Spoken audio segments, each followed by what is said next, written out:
Well, alrighty. Hello, everybody. Come on in and welcome. You are watching Hypocritic GG, streaming live on Twitch, on YouTube. I'm Lou. I'm CheatSpeak, and this is going to be a fun one, folks. We're bringing you back on the road to PAX East here on the channel here tonight with a special game and a really important one on our own personal history on our quest across time here in the world of PAX, and that is good old Sonic Mania. Last week, we started with Halo 5 Guardians all the way back in PAX East 2015, the very first PAX that we ever attended as media or content creator credentialed attendees, and that's my own personal history with it. We're jumping ahead to 2017 here with Sonic Mania, a really, really significant one in terms of our own development of professional relationships, what we were able to experience at the show, some of the follow-on effects of it, and our experience reviewing Sonic Mania with Sega's assistance for a very hungry audience. So much to talk about. In fact, I had to make notes. There's an entire post-it full of notes of all the story time that I have to tell tonight because there is a lot of it. There's going to be a ton to get through, so hope you're along for the ride. Stick around. Throughout the night, we're going to have a ton of story. This is going to be one of the most probably story-heavy PAX present and future nights that we have going here. What is that exactly, you ask? Well, we're on the road to PAX East. PAX Present Future every Tuesday night between now and PAX East starting in early May. We'll be recapping some of the most influential and interesting and meaningful games that we have come across in my 10 years of experience covering PAX East, the convention, as a media and content creator credentialed person. So that's super fun. As Vinny already showed us, we have the D20s live once again tonight as well. So exclamation point D20 is going to have us roll some things and all sorts of ridiculous stuff is going to happen as it tends to do. So we're going to kick it off with Vinny's D20 and go from there. My pal is here. I'm here. We back. We never left. It's my secret cap. That's a 2. And oh, we're starting off good with a fart noise. We're gonna go full main camera for this one. You ready? You ready? It was big lunch. What can I tell you? You too can make us do ridiculous stuff. Exclamation point D20 will have that happen. Fort's already here. Damn, I thought it would be Sonic Heroes. We're talking memorable stuff, things that we want to remember. And Samuel, we love new and/or vaguely familiar faces around here. Hi. Nice to see you. Let's go. All right, we've blabbed on long enough. We're going to play through as much of the game as I really can throughout the next 2 hours or so. And we're going to have fun while we do it, because that's the whole point of the exercise. Is it not? Well, let's hop right in. I, straight up, to be totally honest, right off the jump here, I have not played Sonic Mania in some time, so it's gonna take me a fresh second to probably get back in the swing of things, but at the same time, we are Sonic professionals, we never miss a beat, and we are always at the top of our game, because the old blue blur wouldn't have it any other way, isn't that right? We have Super Sonic out from the jump, but you know what, we're just gonna keep drop dashing along, as one does. Keep the momentum strong. Sonic Mania, as you're no doubt familiar, that ultimate celebration of past and future that Sega put out in 2017, developed by a lot of mainstays and really noteworthy names in the Sonic community, not least of which Christian Whitehead, who was lauded for his work on the Sonic CD, Sonic 1 and Sonic 2 mobile ports. All very important, mysterious and important work, as one says.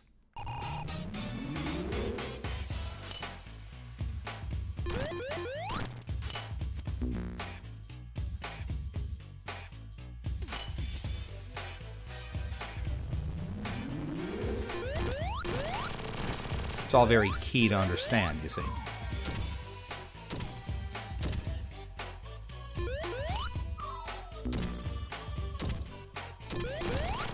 Thank you, Tails. So there we go. It's all about celebrating those games, past and future, much like we're celebrating past, present, and future for PAX East. Mostly remixed zones, but heavily remixed, as if you've experienced this game at any point, you will no doubt be well aware of that. So-called Sonic professional didn't take the optimal route for this zone. Look, We can be professionals and be bad at our jobs sometimes. It has been a long time. So a lot of this, honestly, is going to be a borderline fresh playthrough, you know? That was clean. And we'll get Super Sonk going in due time here. You just got to appreciate the music. Like I was saying, a whole host of incredibly talented mainstays in the Sonic community, including Christian Whitehead, who did fantastic work on those mobile ports, Sonic CD 1 and 2, and this game runs on that same engine technology, which is super, super cool. Simon Tomley, otherwise known as Stealth, who later went on to work on Sonic Origins and sort of spearhead the Sonic 3 and Sonic and Knuckles kind of restoration. T. Lopes, of course, the world-famous composer who just knocked this soundtrack absolutely out of the park, and in a series filled with top-tier soundtracks, to have that stand out as so good, and another top-tier one on top of that, we're gonna cheese this boss head up.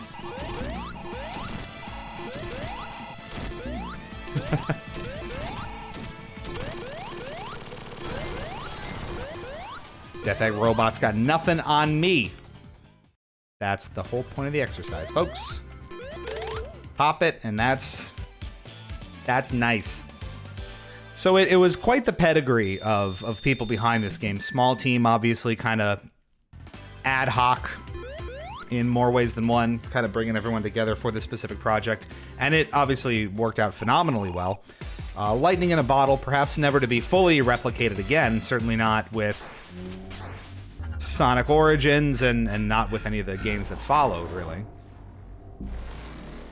But we'll always have, we'll always have Venice, we'll always have Paris, whatever that quote is. Out in a chemical plant and away we go.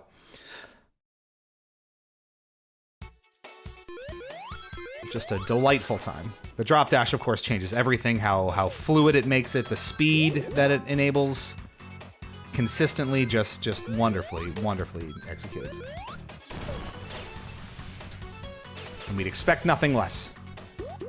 So we have a lot of interesting storytelling to do tonight. We're gonna, let the stream go for a bit and give people a chance to get in here before we...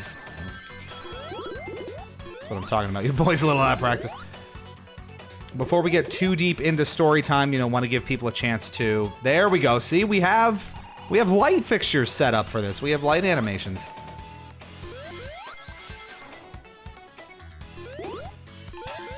Come prepared for this stuff. Love us a chemical plant. This was one, when we get to Act 2 in particular, you're going to see and hear some music tracks that were one of our absolute favorites when this game was up and coming. Just a phenomenal job with the soundtrack. I missed the boost pad. And look at the penalty on that. But no, we have a lot of ground to cover and a lot of story time that we want to share with you all, most of which I've never told actively on the channel, I don't think. So a lot of that is going to reflect on those months in 2017 when Sonic Mania was right on the cusp of coming out, which of course predates Hypocritic by quite a few years, but I had a whole content creation life before this, which a lot of you know about, but we will absolutely get into in due course here. Boing. The dreaded water tower here. So what does that story time include? Well, it's gonna go over our experience playing Sonic Mania at PAX East alongside some of the Sega reps back in the day. It's going to talk about some of the hidden controversy that I managed to steer us away from at the time with some hidden discoveries when I was playing, so there's a little teaser for you. And the process of reviewing this game, because back in the day in August of 2017 when it came out, I was the one at the site that I wrote for at the time who got to review Sonic Mania, so working with Sega on that. If you've ever been curious about the review process and what goes into your favorite gaming outlet actually reviewing a release from a major publisher and what that process looks like, we're going to be talking about that in great length here tonight, so do stay tuned. That will all be coming over the course of the evening.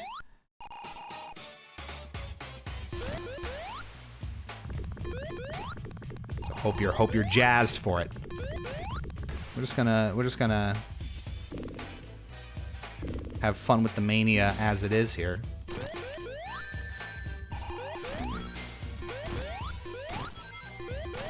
Of course, we use our rings and cheese it. What other choice do you have? Beautifully done. And we love it. We'll also kind of talk about not just the actual review process of the title, but what it was like to actually play it under those circumstances, because I was kind of in a unique position back then to have such early access to the title and in such unique circumstances, given my history with the franchise. So we'll talk about all of those things, how it all kind of added up and came together, what that experience was like, and what Sonic Mania ultimately meant to the community, especially back then, and all of what it sort of enabled for everyone involved since then. It's gonna be quite the ride. So buckle up, chucklehead.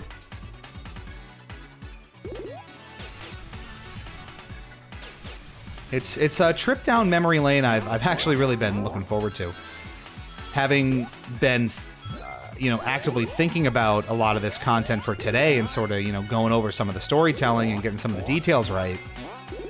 I really wanted to. It was fun to relive it and look back on a lot of those elements that we kind of take for granted now in some ways, but since we've been doing this for so long, in a sense, I mean, 10 years of PAXing in that capacity is a pretty long time. I remember being a wee lad working my first New York Comic Con as press in 2013, and that's another bundle of stories, I'm sure. But for context there, Sonic Lost World was the new Sonic title in vogue at the moment. And we played that there, got our hands on both versions. They had the Wii U and the 3DS versions at that time. Story for another day, of course. Chemical Plant Zone was such a ride. Both back in Sonic 2 and in Mania, you are right. It is a very solid zone. Are you trying to give me PTSD by mentioning Lost? Yes. That was exactly the point of why I said that. You got me. I knew you knew, and you know that I know that you know. So that's where we know, Yeah.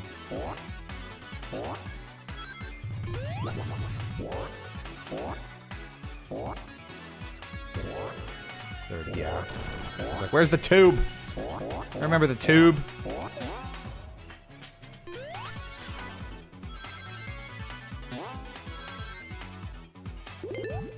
It's so fast. Have you ever went fast? That's the whole point of the exercise, right?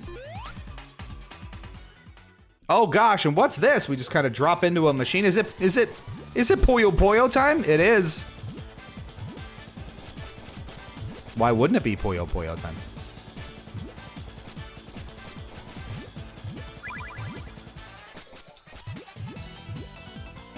No. Well, you know what we must do. This.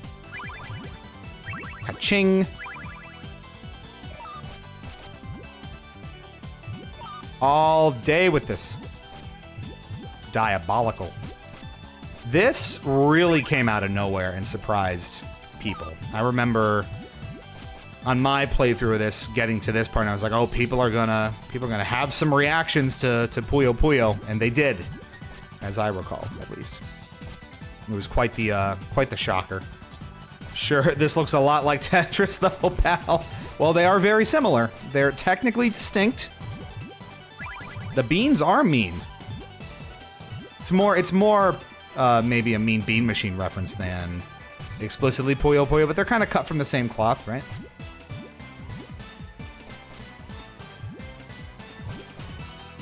They can go on a little bit long.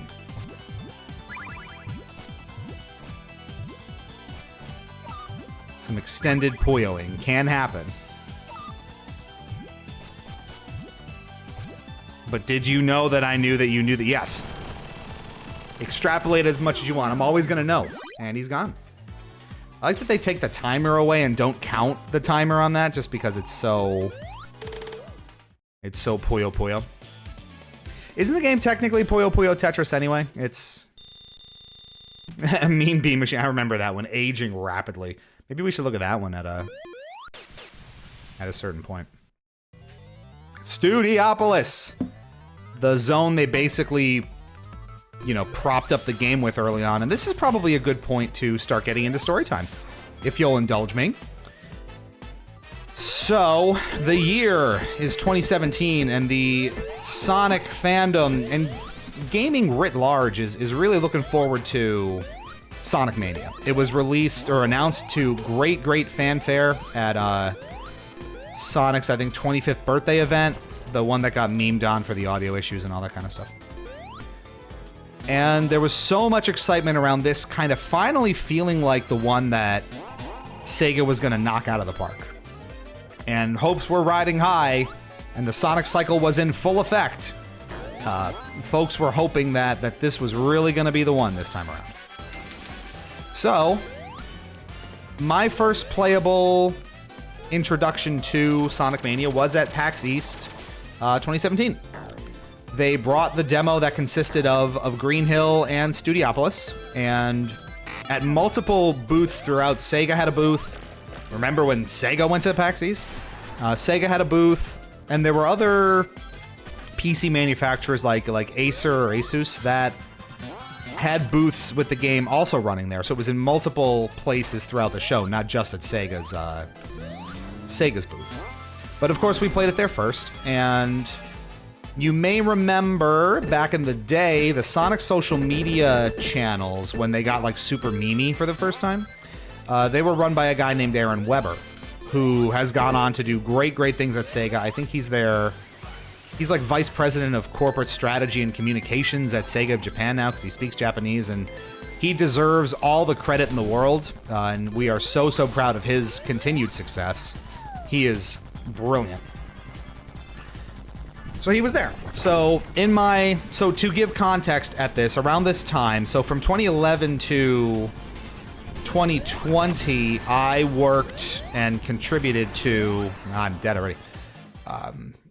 This Sonic and Sega-oriented news site, news in quotes, called TSSE, which may cause eye twitching in certain folks. We were there. And so over time, even though we had some communication issues stemming from on high, we maintained a reasonable working relationship with Sega. Part of how that manifested was at shows like PAX. You know, I would meet up and spend a little time with Aaron and some of the social media folks and the PR people that, you know, were involved with the brand, and just sort of catch up on things. I remember there was one year they invited us over to... they had like a special challenge set up where you would ride a mechanical bull while playing Sonic 2, and there were certain challenges. It was like, are you up to it? You know, like that marketing used to be. So that was very funny. I don't think I have any pictures of that. That was 2015 or 2016. So we met up with Aaron, and this was, you know, getting toward the end of a very long day and a very long weekend for me. We talk about it on the channel a lot, but the PAX weekends are incredibly busy for us. They're frequently 12 to 14 hour days when we're on our feet and working pretty much the entire time across what was initially 3 and is now 4 days of mayhem. And so they're hard, and you work really hard to produce cool content. So what we did was, you know, I got there and Aaron saw me, and we, you know, caught up a little bit, and he cleared someone off one of the demo stations, and he was just like, take a load off, take as much time as you want to play the game. And obviously I was super hyped for it. So we did, and that was my first time getting my hands on it. So obviously I went right to Studiopolis. I think it was just the first act of each zone. There was Studiopolis and Green Hill. It was pretty much the same as it was upon final release. You know, those two zones I think were the first couple that they worked on. So obviously they were the most complete. And within probably the first 15 seconds or so, after feeling that it was, you know, as polished up and retro engine based as we had hoped for. It truly felt, you know, like someone made a Saturn version of Sonic 3 and was truly the, you know, Saturn era Sonic title that we never got. So it fit to a T how everyone thought and hoped these games would play. It was almost too good to be true. We were completely floored. I was completely floored from the moment that we started playing. I just thought, this is it. So I just had the best time with it. Played through both zones multiple times, both acts, just to really get a feel for it. And I was just amazed. And Aaron could see that. And, you know, he said that they had been getting super positive feedback all weekend and that no one had walked away without a smile on their face. Everyone was just so hyped about it. And I was certainly no exception. So it was absolutely stunning to see it in motion. It was everything that I'd hoped for and more. It's hard to play and talk at the same time, don't you know?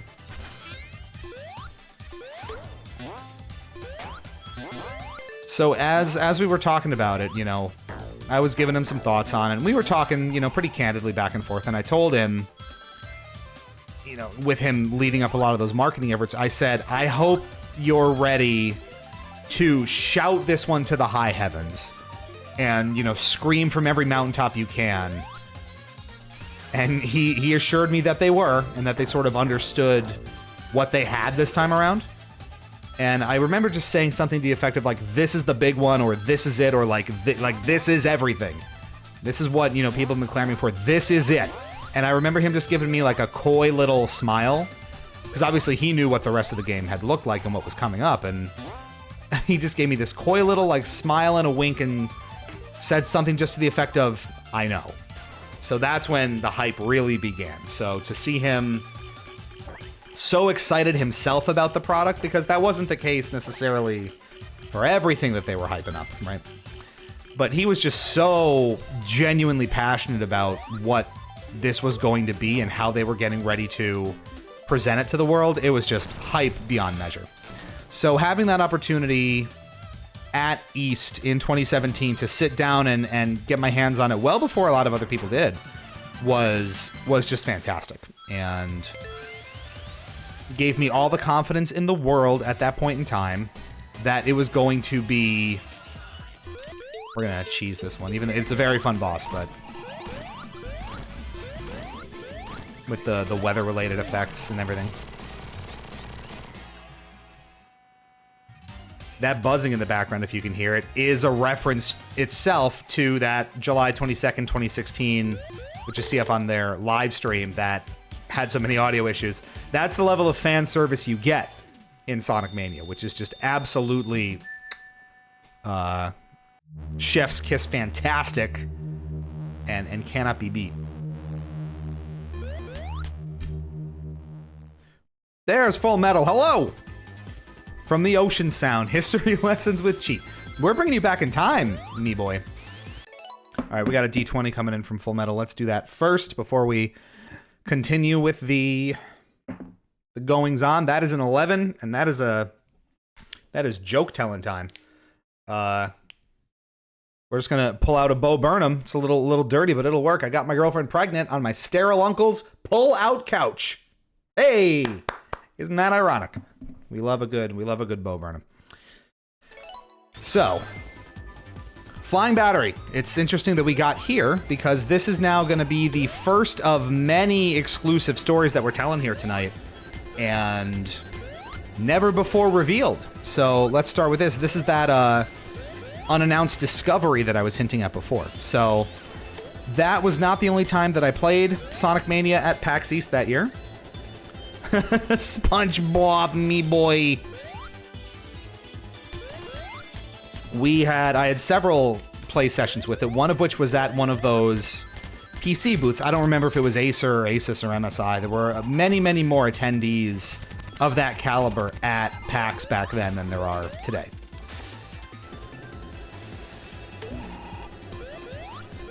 What did I do? I don't remember what I was saying. So we had a go with Sonic Mania multiple times, and one of those times, I don't remember what key I specifically hit on the keyboard because it was on the PC keyboard, so obviously You know, on a controller you couldn't do this, where you were playing it at Sega Station, but on PC at this booth you could. They left the debug menus in this demo release. So what happened was you could see and play around in unfinished levels that they left in because it was just a developer build of the game that they were demoing with, you know, a thanks for playing screen at the end so you didn't get a level select. So naturally, I poked around a little bit, and the booth was unmanned at this point, so I pretty much had free reign of the thing for way too long, considering how much I was able to do. Fort remembers this story. Did I tell it at some point? It's entirely possible that I did indeed tell it. Maybe not all of the details. I'm gonna go into all the detail now. So, buckle up, Chuckles. God damn it, of course. The one, I fire on that exactly when I need to. So I had free reign on that thing for quite some time, and with the debug menu up, I managed to poke through and find 2 stages that at that time were not announced. If I remember correctly, it was Chemical Plant and Flying Battery. Especially Flying Battery, it was not announced, it was nowhere in their, you know, press materials, and Chemical Plant might have been. I'm not sure exactly when they announced that, but Flying Battery definitely wasn't. So, and it was in an incredibly unfinished state. I don't know what build they used for those PAX demos, because it was like in March, and the game came out that August. So I don't know what build they were using, but basically after that like first ramp at the very beginning of a stage that you saw, there was nothing. So it was completely unfinished. Both acts were there, but they were essentially placeholders. Like, there was nothing there. So I was taking pictures. The music was barely remixed, if at all. So it was just incredibly, you know, not ready for prime time. And I poked around on it and actually got some video footage. I took some pictures and some video just out of curiosity, you know, as one does.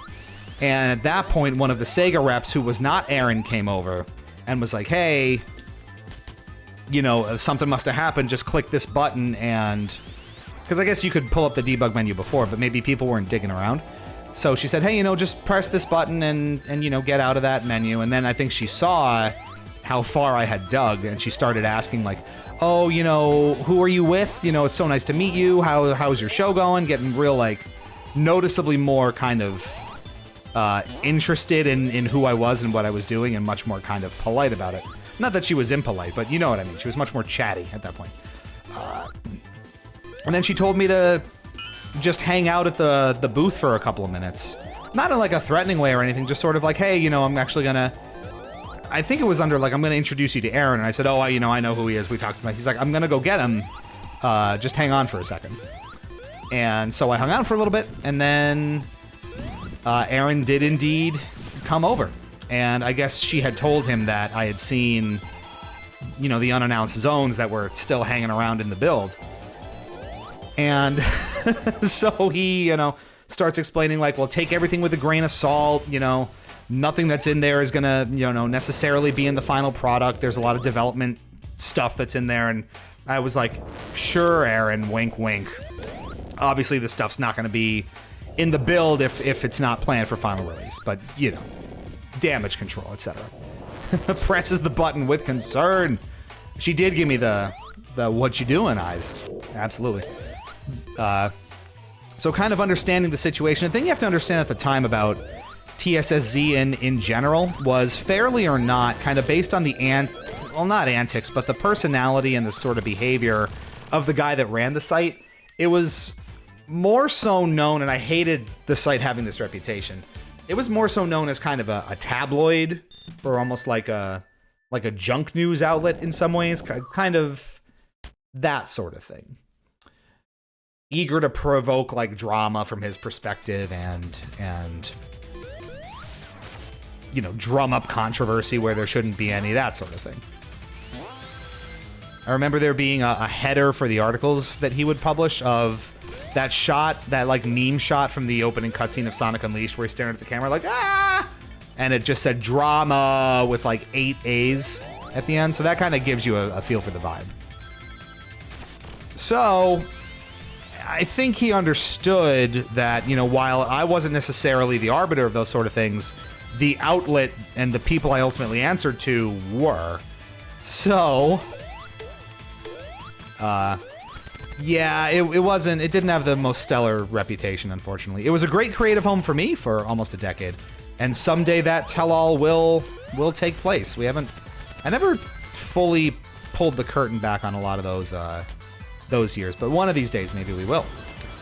So I think understanding that, you know, he ended up actually showing me an unreleased piece of media, the key art for the box art, with, like, you know, cartoony Sonic, Tails, and Knuckles in their art style, which is gorgeous cover art. It's an absolutely beautiful piece of art.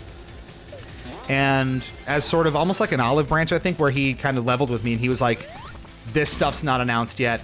I know you guys, please don't say anything. Straight up. And I was like, I said, I understand, I won't. But then I had a dilemma. So I had the pictures, I had the video, and I started weighing, do I do this anyway? I didn't tell anyone from the site about it at the time, because I knew if I did, they would just immediately report that. If I just was even like, hey, you know, they left some zones hanging and Flying Battery was there, the guy that ran the site would have it up immediately, and then, you know, we'd be host, right? So there was sort of the conflict. Do we behave as that sort of news organization and outlet that we build ourselves to be and break a scoop even though we said that we wouldn't? Or do we kind of abide by what we said and, you know, maintain the relationship with Sega and not have a scoop, which admittedly would have driven a ton of site traffic and would have been a huge get for the site, make no mistake. So I wrestled with this for a while, and I remember talking to some people. I might have even mentioned to, like, Justin or Teresa or Em at the time what the situation was and you know, what my thoughts on it were, and got some opinions, and I got a couple different reactions to it. Again, didn't mention it to anyone from the site explicitly. How does that even happen? So I ultimately came to the conclusion that maybe, you know, I'm not going to say anything. And it was sort of twofold. Yeah, we missed out on what would have been a massive scoop for us and would have driven a ton of site traffic. But A, I didn't think it was worth fracturing the relationship with Sega, because that would have been the point of no return. They would never have trusted us with anything ever again. We wouldn't have had any access or opportunity to do some of the charity work that we did with them. We wouldn't have had a chance to, you know, do interviews or talk to the social media folks or do any of that stuff. We would have just been blacklisted forever. So as an investigative outlet, I very much did not do my job that day, but as a, you know, as a person in the world, understanding that there's a lot of work that goes into these things, that was my decision.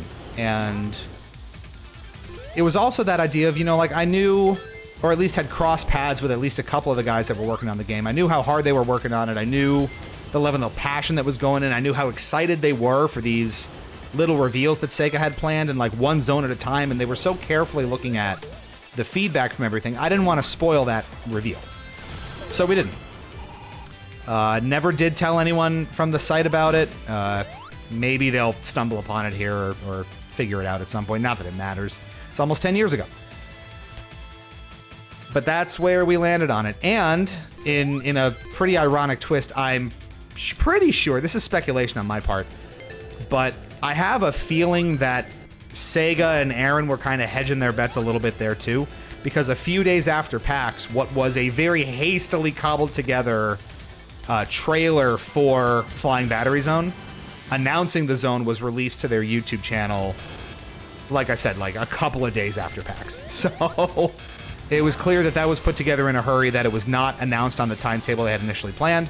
And I have to imagine that, at least in part, you know, that interaction was part of the catalyst for that, which I think was kind of funny. But it all worked out well. We had a lot of good dealings with Sega after that. Aaron obviously has gone on to do wonderful, wonderful things, very high up at Sega, and again, we are incredibly proud of him. Coming a long way from memeing on the Twitter, and he's a real class act, and he's an awesome, awesome dude. So that was the the fun little bit of storytelling for our PAX East experience with Sonic Mania. It was great to get to experience the game in that setting for the first time. It was great to have that interesting sort of interaction and banter with Aaron. It was cool to have that context and have that sort of dilemma crop up when we were, you know, taking a look at the game, because it's a unique position to be in. You have a chance to break a huge scoop. What do? We played nice. We're professionals around here.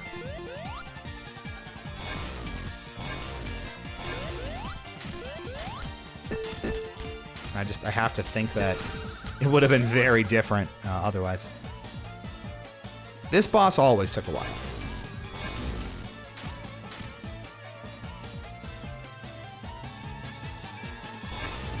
It's very Sonic 3 final boss coded, isn't it?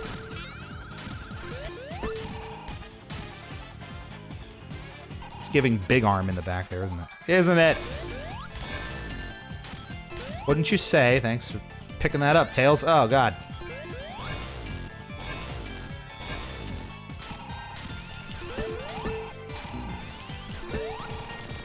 It's a long fight.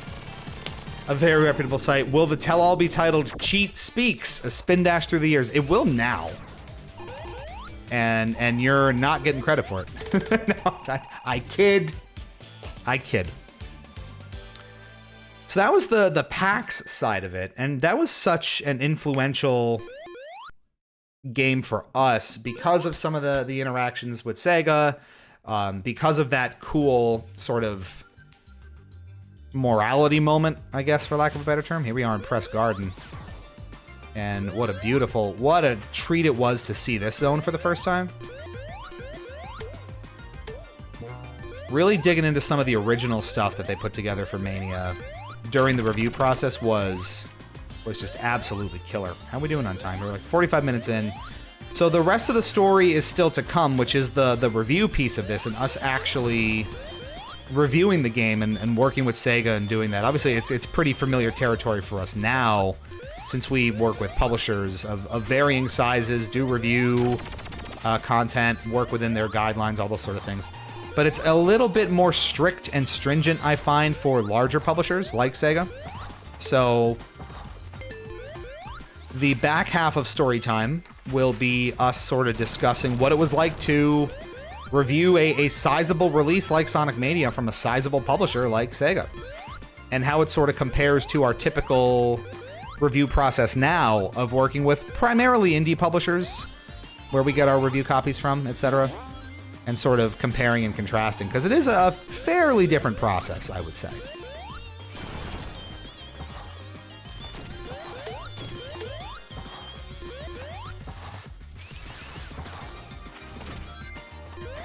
What I want to get from you all first is a little bit of your own Sonic Mania experience, chat. Have you played Sonic Mania? Do you own it? What were your thoughts on it? Before I launch too much into my own review perspective.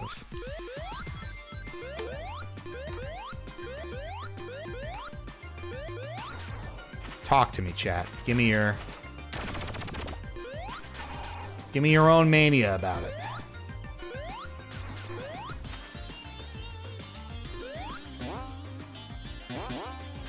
As we just admire Press Garden in all its beauty.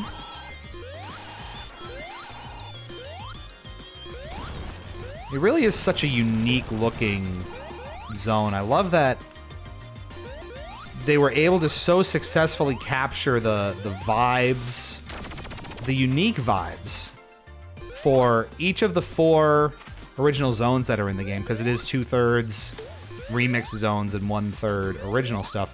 How unique the original stuff really is. There's not a ton of reused motifs. There's... Oh, did we goof on that? We did. You know, Press Garden, Studiopolis, obviously, which we just came from. Mirage Saloon, and Titanic Monarch, which is majorly underrated in my mind. We'll probably get there toward the end.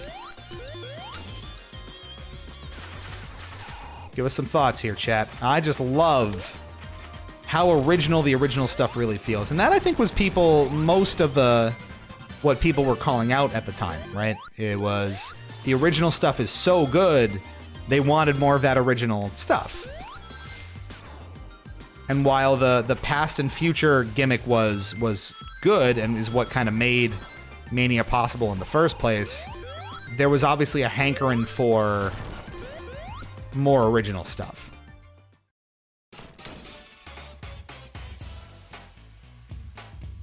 I like how that introduces the mechanic for this too, where you bump onto... Oh, go into debug mode. Don't do that. Just cheesing. And the supersonic boss music, or fight music. The supersonic theme, which is potentially the best across the whole series. It's that good. That was a little hop that he does. Beautiful.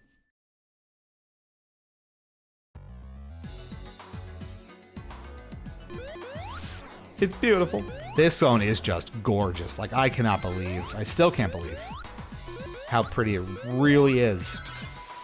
Do you have a favorite zone? We're just gonna keep lobbing questions at you, chat. I'm doing a lot of talking here tonight. I love that mechanic of the ice breaking through things, too. Just such a creative zone. It's an ice zone, but it's also not. It's just really, really fantastic. If you have played Sonic Mania, chat, do you have a favorite zone? Oh, down we go.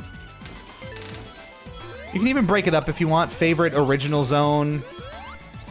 Favorite remixed zone.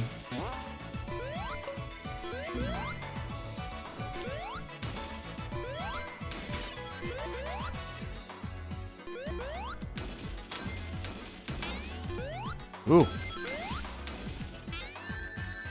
We got out of there, but then we didn't.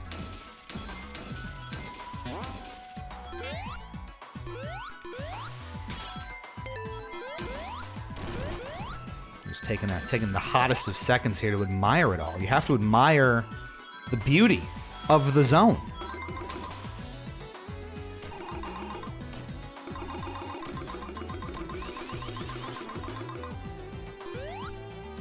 Woodpecker friends doing their thing. So those are the questions I'm posing, chat. I'm going to keep posing them. Have you played Sonic Mania? Do you own Sonic Mania? If so, what are your own opinions on it? And if you have a favorite zone, speak now or forever hold your pee. See, we're funny.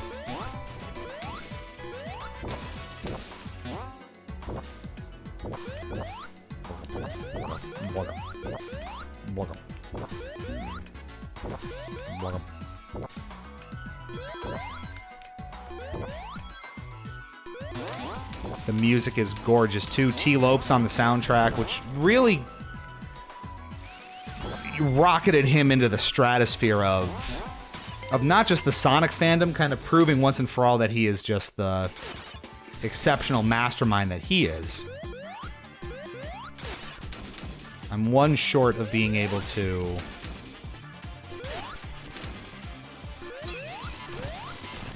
go super and just cheese this. We love the hard-boiled heavies too as a boss type.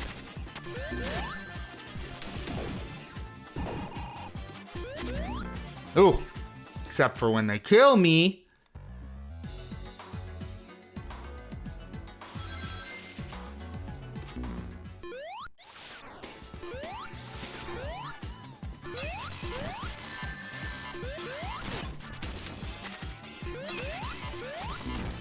Tails assist.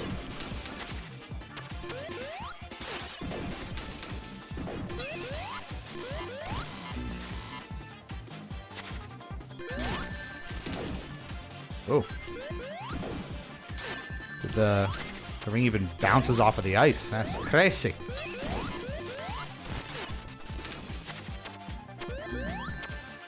You cling to that one ring like it is your lifeblood, because it is.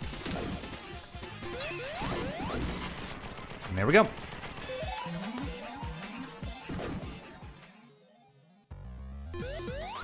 Wonderfully done.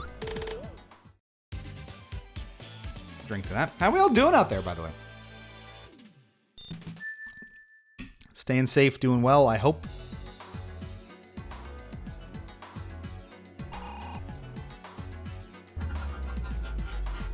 Phantom Ruby.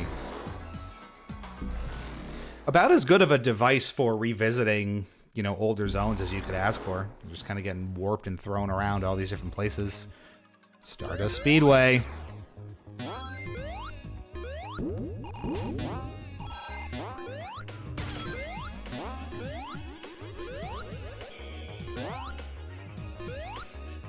You gotta give Sonic CD some love, as one does.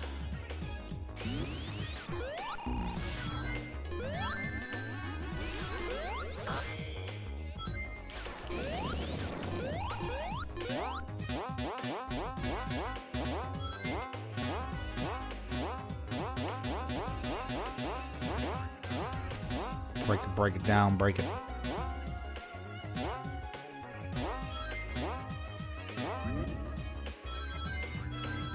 This music in particular is so 90s coded. I mean, the whole thing, to an extent, is, right? This was supposed to be that Saturn era game we never got. That was kind of the design philosophy.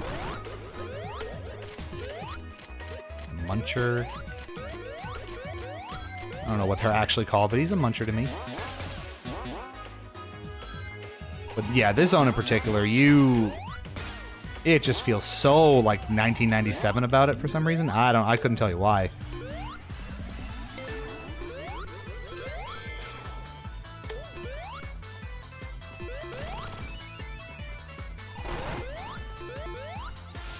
It's got that New Jack swing in ya. Who remembers New Jack Swing being like the thing? Michael Jackson's Dangerous album came out and it was just everywhere.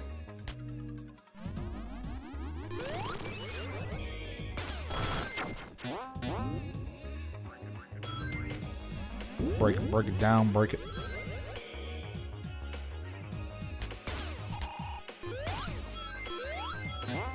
She fast.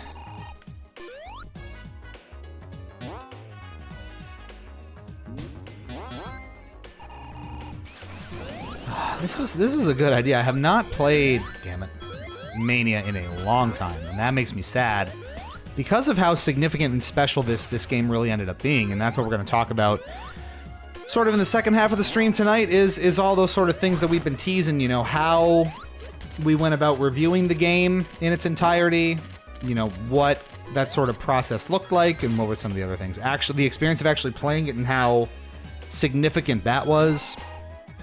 Prepping to talk about it, you know, amongst the broader fandom, where that was sort of landing us, and why it ended up being so special for not just myself, but a lot of different people, and we're gonna get into all of that.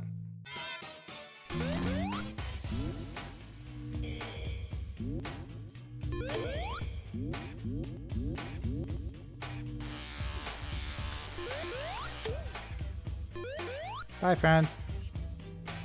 Very pretty backgrounds in this, too. Cheese it!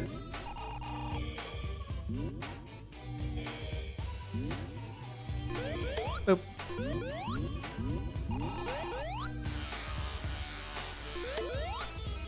There are vines everywhere. That's kind of its thing. That's that zone in action. Bye-bye. Just a big light bulb. He's just a big old light bulb. Don't bother him. Don't worry about it.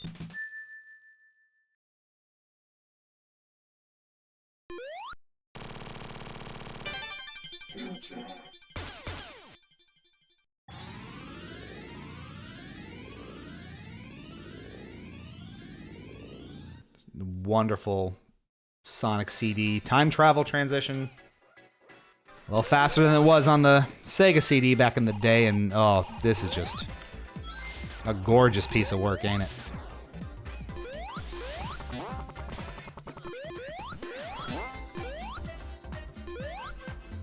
Part of the process of cooking the review up for this was doing you know, additional video material for it. And what I decided to do was do like almost a speed run of this act in particular, just because it was so pretty and played so fast.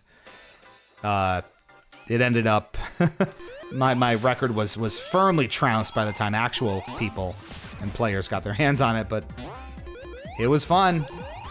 And it was fun kind of putting together. It might have been like a minute-long run that I had by the end of it. I practiced a lot. Zahar, hello! Nice to see you. We are doing well. We are just revisiting Sonic Mania here, telling stories from our experience back at PAX East of the game back in 2017, and reviewing it back when it was originally released for the outlet that I wrote for at the time.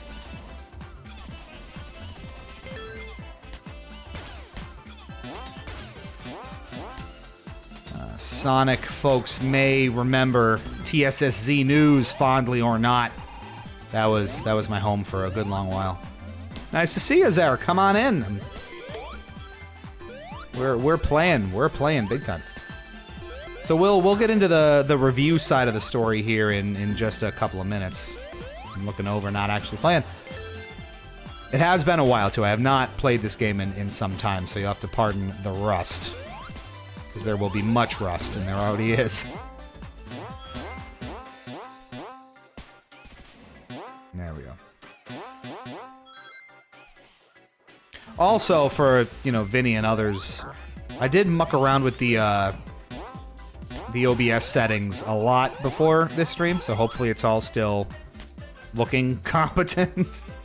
I did some quality of life updates on that.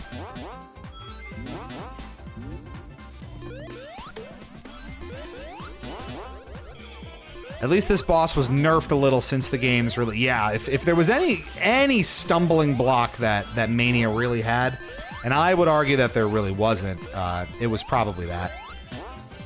But yeah, they were pretty receptive to fixing it.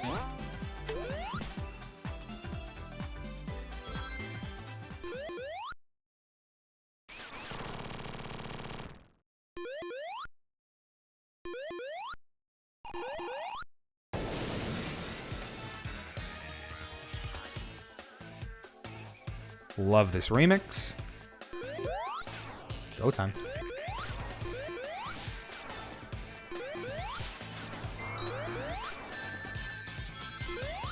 I remember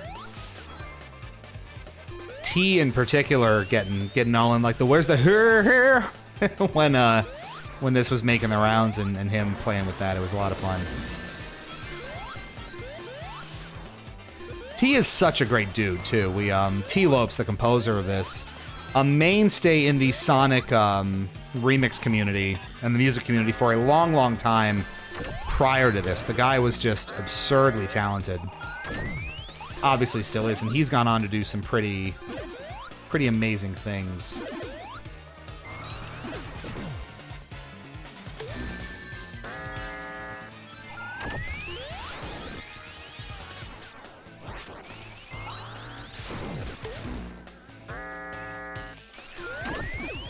There we go.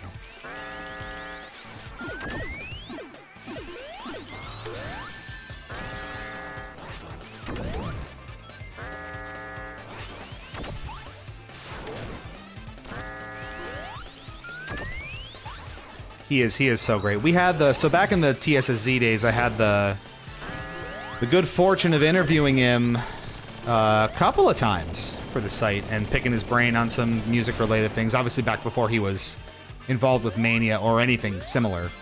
And just the chillest guy, and he's obviously gone on to do a ton of different projects. He's done, Streets of Rage 4, he's done some Teenage Mutant Ninja Turtles games. He works with those franchises a lot. He's obviously done multiple Sonic games, worked with a ton of composers there as well. I forgot how they hit him. That answers that question. Did those hands used to hurt you back in the day too? Well, this I think was the remade portion of it, right? And yeah, I was like, that can't just sit there. No, T is the best, and it was great to sort of get to know him a little bit. throughout the time, obviously before he really blew up. Yeah, Giant Mech is no joke, me boy.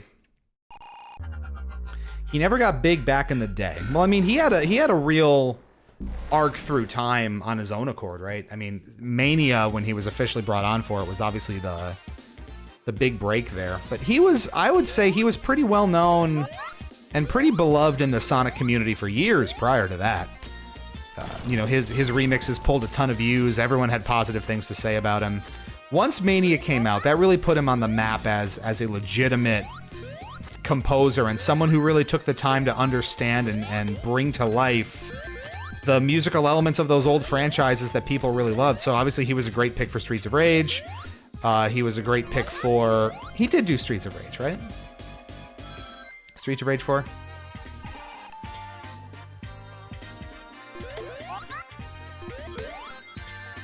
I'll look it up in a sec here. But no, he's gone on to do so many great games since then, and arguably the most successful and visible member of the Mania development team in the years that have followed. Obviously, Stealth has done Sonic Origins and spearheaded that project. Christian Whitehead and a bunch of the folks went on, you know, Evening Star, and that was Penny's big breakaway, which I also really enjoyed. It was a ton of fun.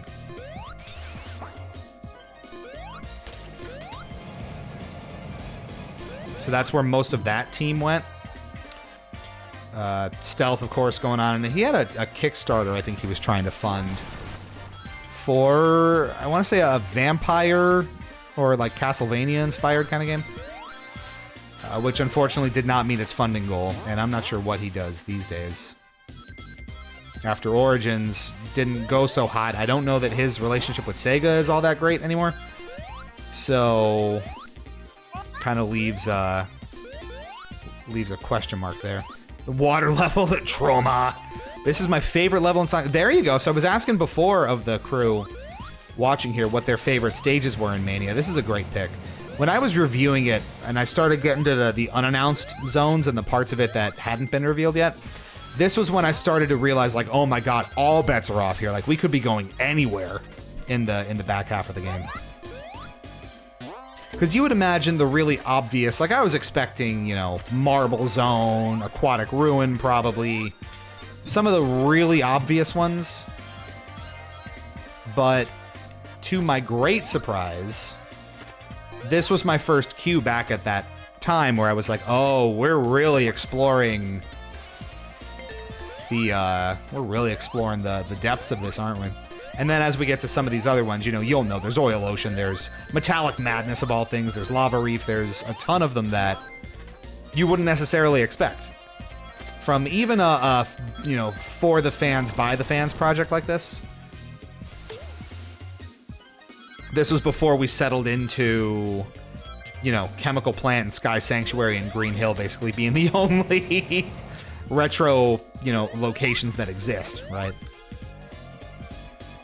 Seemingly. I put way too many hours into this game. Oh, me too. I mean, across all the platforms I own it on. That's one of those instances where you put your money where your mouth is and you support the game. I think I ended up buying it everywhere it was available, so I have it on...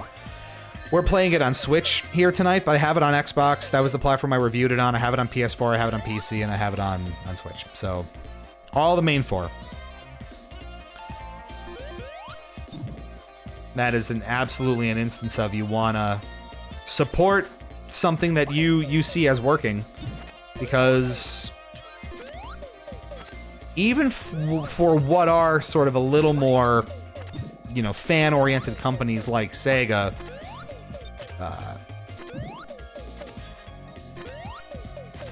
still gotta, you know, money talks, and sometimes it takes that really blunt and obvious feedback through lots of purchases that, you know, this is the sort of thing that people want.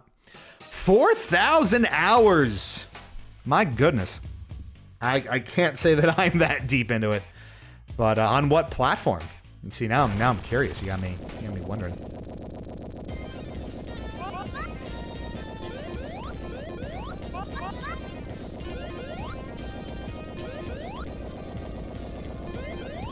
It's been a while since I've cracked this nut open, but it's nice to get back to it, you know?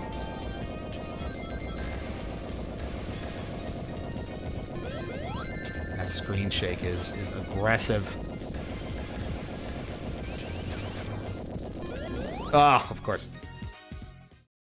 Oh, man.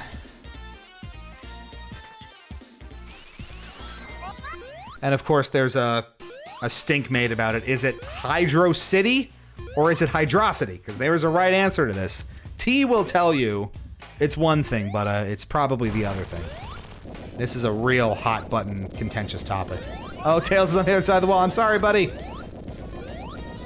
No Tails left behind except for this Tails. I'm afraid it's over for you now. Crush depth. Tell us the true answer, because there is only one true answer here.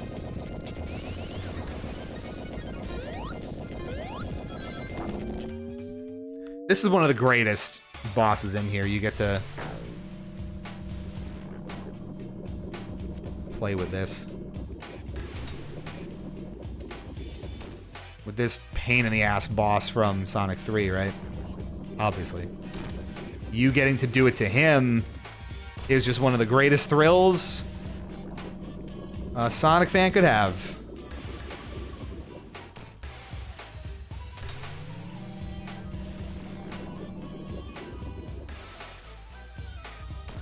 And a really innovative use of the idea. Oh, I like that he resists and swims. I didn't remember that. So you have to plan it a little more judiciously. See?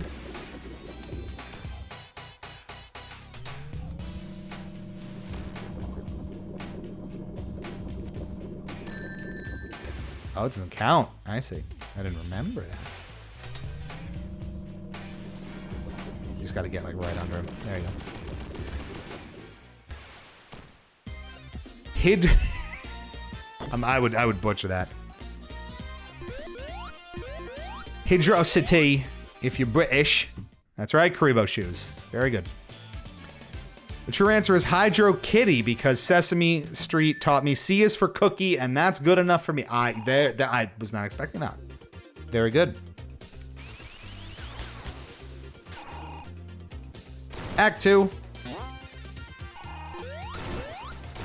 I might get a little distracted here because I think I owe y'all a little more story time, right? So we talked about our experience with the game at PAX East 2017 back in the day, catching up with Aaron Weber, the social media manager. At the time, the one who turned the Sonic channels all memey and had great success with that, catching up with him, playing it on the show floor at PAX East, and discovering undiscovered zones and sort of having Aaron trust that we weren't going to leak them, which was fun. The short version of that, for those of you just tuning in, playing it at one of the PC manufacturers' booths, it was like Asus or Acer or somewhere like that. On the PC keyboard, you could have the debug menu open, and that had a bunch of unannounced zones in it, namely Chemical Plant and Flying Battery. So had a nice talk with Aaron and convinced him that we weren't going to leak Flying Battery's existence, and got to see some of the key art for the box art before it was finalized, which was super cool and very nice of him. And then they ended up putting out a hastily put together trailer a few days after PAX anyway that announced Flying Battery, which was funny. So the second half of story time this evening, if y'all are up for it, what it was like actually reviewing Sonic Mania at the time. So again, we're going to bring you back. This is August of 2017. So again, I was writing for TSSZ at the time, and at that point in our relationship with Sega, we were routinely getting review copies for pretty much everything that came down the pipe, save Sonic Forces. So we got all the Sega Forever stuff, we got the mobile ports, we got Sonic Mania. And I was not the primary reviewer on staff at the time. That was a guy named Ryan. Ryan Bloom, I believe his name was. Blaze Hedgehog, if that rings a bell for the community. And The catch was, and I went back in my emails before doing this stream to remind myself, review codes were available. So how it normally works, if you're unfamiliar with the process, is PR firms or the publishers themselves will give you a review key with review code to have a write-up ready for either release day of the game or when a review embargo lifts. So in Sonic Mania's case, I think, I can't remember exactly how those dates correlated, but there was an embargo where we could only share reviews and certain information after a certain date. So we got the review code, I think, about a week ahead of time, a week ahead of release or something like that. Review codes were available, and again, so that how that kind of works is you get your review code so you can play the game with about a week of lead time to prep a review, to prep, you know, materials to put up on your social medias and all that kind of fun stuff. With the, you know, certain restrictions in place, you know, there's embargoes, so you can't publish anything until a certain date. You can only talk about certain parts of the game, whatever the restrictions are. Typically, because we get, you know, review copies and code from a lot of different publishers here on Hypocritic. They're normally indie publishers these days, but for Sega and typically for larger publishers, those restrictions tend to be a little more strict.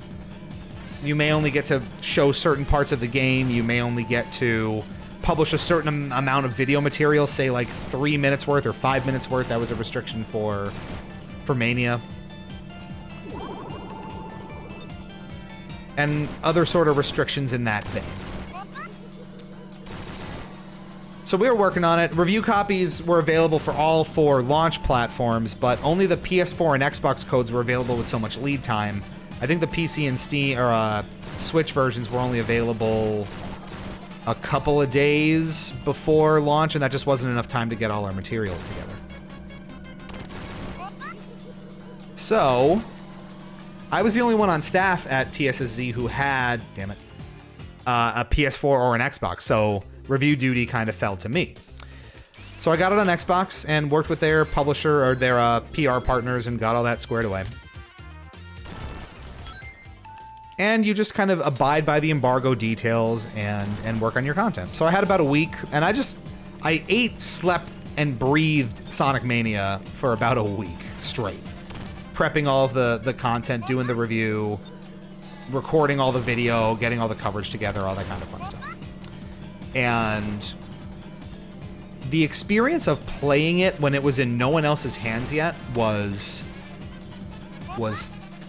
so incredible and really remarkable and sticks with me to this day for reasons I really need to like properly examine and explain. So let me get through this part so I can pause it or like get to a nice clean breakpoint, and then I'll tell you a little bit about it and how exactly it felt to have that review happening in the way that it did. And that was good. We must have been like one hit away when we died before. Oh, there's a whole second part. Forgot about this part.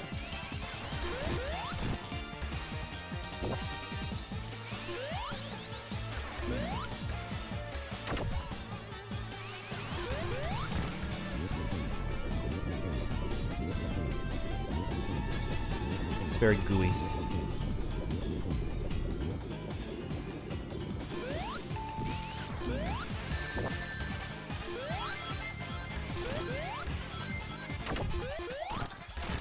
I can just...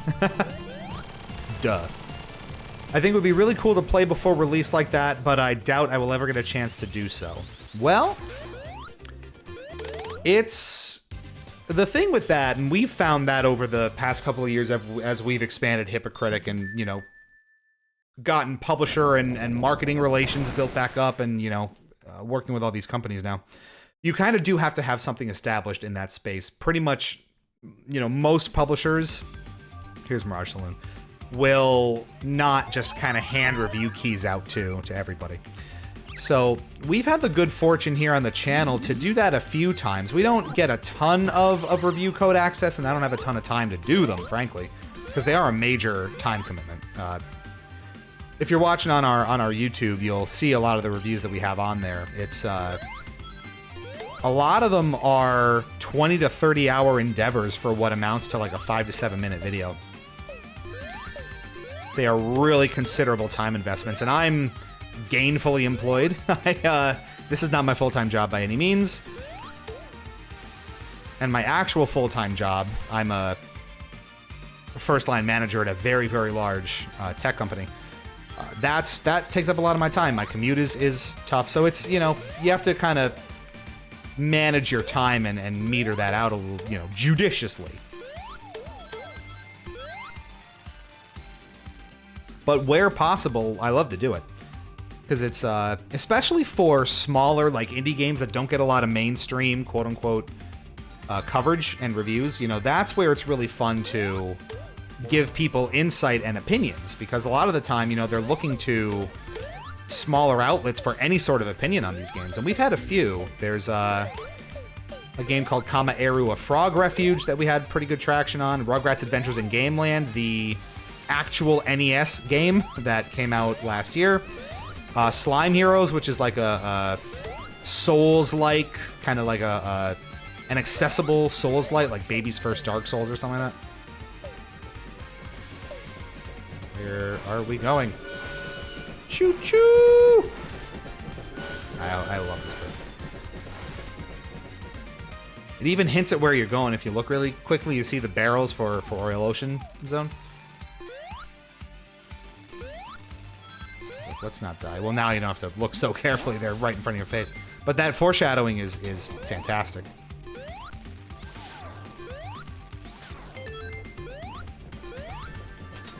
Pistolero. Bye-bye. Back onto the Sky Patrol. Why are there aerial armadillos? Why not?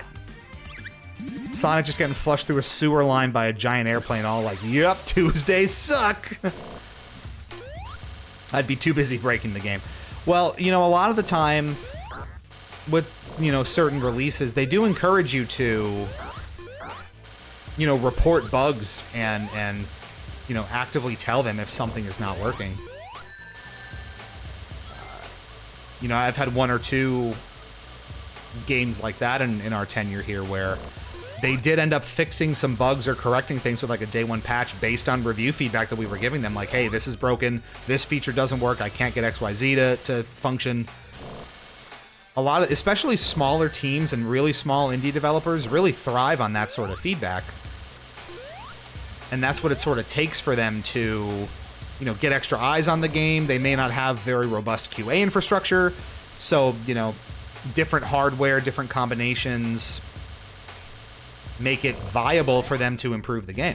And like I said, we've had one or two examples of that where some developers have actually corrected major things that we've pointed out during our review testing time. So it's always interesting to see that. That was not the case for Mania, but that's pretty understandable. There's Drake's Cove. We're talking about it. We're talking about the TSSZ review. You might remember that. You were there back in the day. We had a D20 come in from Vince. We will do that just as soon as this cutscene's over. I love the plane crashing sound effect too. And there we are. I'm gonna leave it running here for a second. Actually not. I was here when the magic happened. Yes, you were. So you know all these sort of things that I was talking about. That is a 3. That's an animal noise. I gotta make an animal noise. What sort of animal noise should I be making? I usually just do a chicken, but it's got to be something like a... There was a great Who's Line bit where Colin and Ryan are like introducing the like CD collection of songs, and they're like, can you know, what animal shares the name of our next band? And it's like, a tern, an Arctic tern? And what sound does an Arctic tern make? Backstreet Boys! So, there you go. What does a hedgehog even sound like? That's just my Sonic impression. You just want to hear the Sonic impression, right? Yeah. Too easy. No sweat. It's my Jason. My best one is Jason Griffith. Don't they just like hiss or make like weird like kind of like that kind of noise. I don't know. But no, Drake, you'll remember. So I wanted to pause this for a second, or have it at least kind of running in the background. If I restart, does it reset my score? No. Okay. So I'm going to leave it running just so we have music in the background. Talking about the review process for the game. So like I said, I had about a week to play through the game, understand everything that it was trying to do, catalog everything, form some educated opinions, and write the review. And it was such a remarkable kind of experience because of the unique situation that I was in with the game. So this was before I think anything even really leaked from the review period, if anything did. So I knew nothing about what was coming other than the handful of trailers that I had seen. So, you know, I knew that Chemical Plant was in it. I knew Flying Battery was in it, obviously, because I dug that up out of the debug builds. So I had maybe 4 or 5 of the zones understood, but a lot of the game was still a complete mystery. So I had no idea what was coming next or how much to expect out of the game. So as I kind of got farther into it, got past Flying Battery, got into stuff like Press Garden and Hydrosity and all the new stuff, that's where it started to really take hold of how special and unique an experience it was. With no opportunity to know what was coming next, it really... a couple different perspectives on it. You remember back, if you were lucky enough to play these games when you were a kid, or any game that maybe, you know, in that pre-internet era you didn't know a whole lot about. Yeah, I was telling that story, Drakes, of accidentally into the debug menu and finding Flying Battery and having to convince Aaron that I wasn't gonna leak it on him, and then they published that trailer hastily. That was very fun. But if you remember playing games back in the day, especially games that you were really excited about, you didn't know what was coming, so you were just so eagerly sitting there, tearing through it, wondering what was coming, so excited about what's coming next, having no idea what to expect, and it was just the most innocent and freeing and naive thing in the world, right? Where you were just so immersed and engrossed in this game, you just wanted to see what the next zone was in Sonic 3, or this was so cool, now I can lock it on, and here's Sonic and Knuckles, and what am I going to play next, and oh my god, it's so cool. That was exactly how it felt playing Sonic Mania during that review period, where I knew nothing about the game, could learn nothing about it, and was going in completely blind. Every new zone was a complete mystery, and it was the most fun I could have asked for. Just guessing with myself, just kind of saying, oh, what's going to be next? I wonder if they're going to do Quartz Quadrant, or I wonder if, you know, Sky Sanctuary's coming. This was before they started burning through it. Are we going to the Death Egg again, or is, you know, we have Mirage Saloon, so it's probably not Sandopolis, but will we see Mushroom Hill? Are we going to go to, you know, Ice Cap? What could possibly happen? And seeing each successive zone was just such a thrill. And that, combined with the fact that this plays exactly like the older games do, captured lightning in a bottle emotions and feelings of how it used to feel when you were playing Sonic 3 for the first time, or when you were playing Sonic Adventure for the first time and you had no idea what was coming. It was, like I said, I was playing it late at night, so it was like 10, 11, 12 o'clock, so you're just sitting in the glow of your TV like you used to with your CRTs back then. And it was just, like I said, the most innocent feeling thing in the world. And it was, even to this day, about the closest I've ever been to genuinely just feeling like a kid again. Sitting in front of your TV late at night, exploring a new game that you were so excited for, had no idea what was coming, and just being in awe every step of the way, because it was everything you actually thought it could be and more. When you're doing reviews, and when you have to have a critical eye on things, and you're forming opinions, and you're breaking things down analytically and logically, you lose some of that bright-eyed, bushy-tailed enjoyment that you have with games when you're just playing them for fun and just enjoying and exploring them on your own terms. And even though I was in that mode and I was sort of trying to keep a critical eye and forming some opinions on Sonic Mania, playing through it like that for the first time, it does everything right in my eyes. I don't think there's a single thing to really call out that Sonic Mania really struggles with or doesn't do well. The presentation is superb. The level design is best in class. The gameplay is perfect. Where did you go? It's phenomenal. It's, you know, I gave it a 5 out of 5 for TSSE, and I would hold that rating today. I still believe it's the best Sonic game ever made.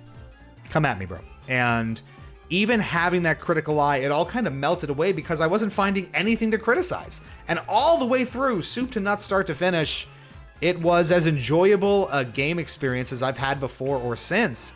And so it's such a rare opportunity to have that lightning in a bottle experience of this game is a masterclass of its genre, and I know nothing about it going in, more or less. It was, like I said, as close as I had come to feeling like that naive kid just exploring his favorite game series and trying something new for the very first time. So it was really eye-opening, and it was really special. All right, I'll get him moving. He's sitting there like, come on, let's go. I hear you, Sonic. All right, we'll get going. The other really fun part that I did not overlook, this is one of those things that you lose with the march of time and progress, right? But sound tests were the greatest thing in the world back in the day. Because obviously there was no internet, there was no way to listen to the soundtracks of your favorite games unless it had a sound test and you just threw it on, or you left the game running in a part of it that you wanted to listen to. So because I was in the review period for the game, obviously, you know, no music tracks had made their way online yet. So the only way for me to experience the incredible soundtrack was through the sound test. And that, I think, was sort of the icing on the cake that really made it feel like it was 1996 again, was the fact that I had to listen to the game's music through the sound test if I wanted to hear it at all. And I couldn't help but appreciate not the irony in that situation, but the uniqueness of it, again, because, like I said, there was no opportunity to just go on the internet and look up Sonic Mania's soundtrack. The game wasn't out yet. So it was that complete, you know, late 90s throwback from my perspective that was just so incredibly special. And just such a beautiful, beautiful thing. Back to the, I love the gun so much, I did it twice. So that was really, really cool. And that was a really special opportunity to get to do that.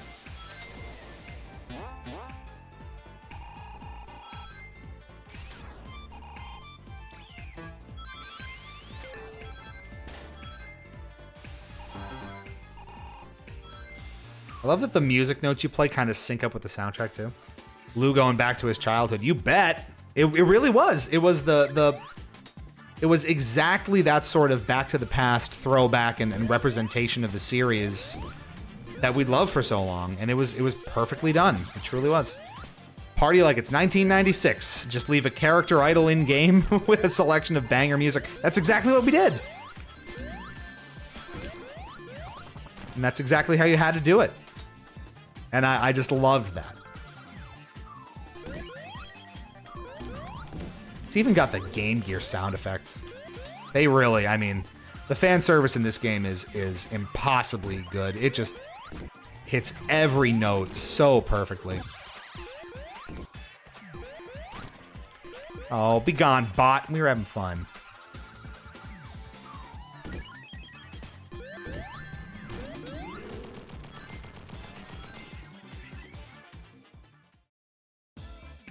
It really was. It really was wonderful. So that brings us to the other bit of it, which is then you sort of have all these secrets and all this knowledge about the game that you can't share because you're under NDA, the review is embargoed, the impressions are embargoed. I remember we had a midnight launch celebration. Oil Ocean, baby.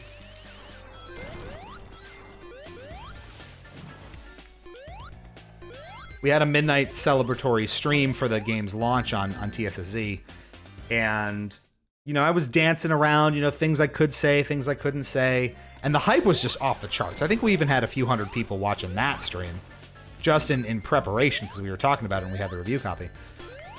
So without going into spoilers or anything, I really was just dancing around, and the whole vibe was like, I cannot wait for you all to play this.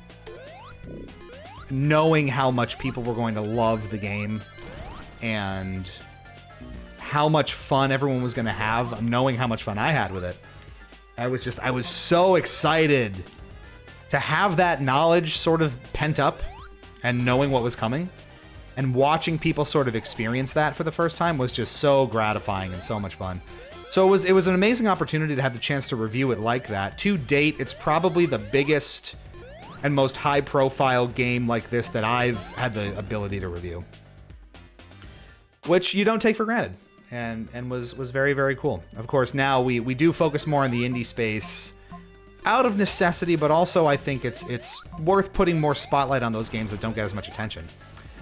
So we don't necessarily have those big name releases and that review access currently, but we still do very similar things, and I have very similar feelings about it, where I think Rugrats Adventures in Gameland was a really good example, where I just had a ton of fun with it. We had it, a week or two ahead of release, and was just really excited for like Rugrats fans and a lot of, kind of retro-oriented gamers to get their hands on it and see what they thought about it. And it was pretty gratifying, too, to see that our review was not terribly far off the mark relative to popular opinion. So that it's always nice to know that you're not super off in left field when you're trying to review a game.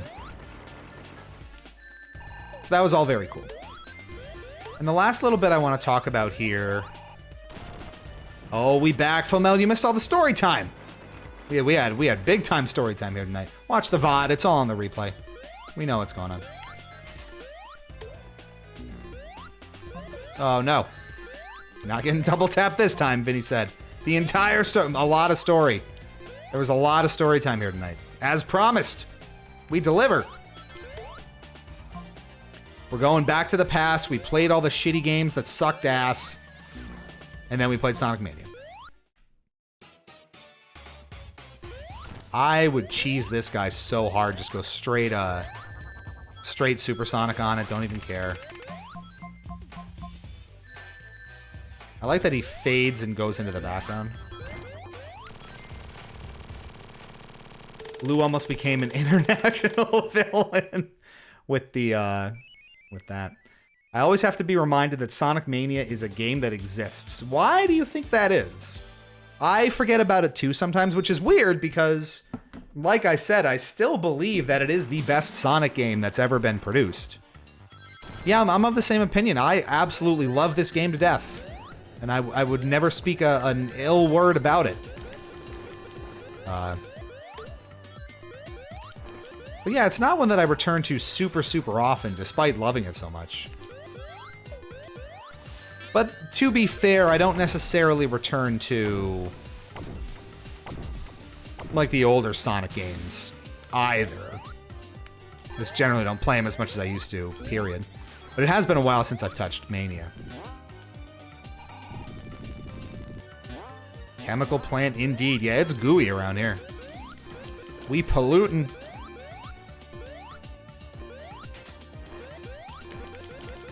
This was so cool. That was also the fun part. Seeing how they would remix the zones and do something, cool with the concept that we hadn't seen before was always so exciting.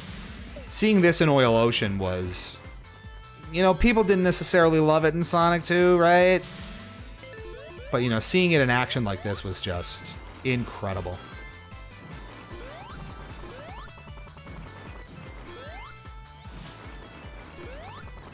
But yeah, obviously peep the VODs if you want, more story time. They're not going anywhere. I might cheese it and go Super Sonic on this one just because I know that the boss of this zone's kind of a pain. God damn it! If you can get there. We're not debug moding into it. Oh, it's getting very polluty in here. And it does cut your ring count eventually, yeah.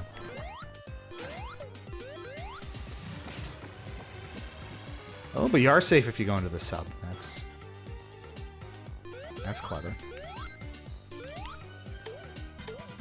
I like that the sub is its own little section here, too. And you basically have all these power-ups.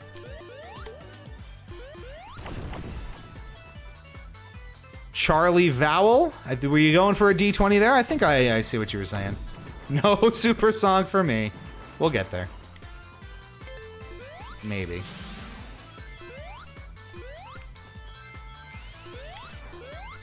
Unless the boss is now. Another sub to get into. Did you get Supersonic? Did I get Supersonic? This is an older save file. Yes, I have it all. I'll show you in a second here.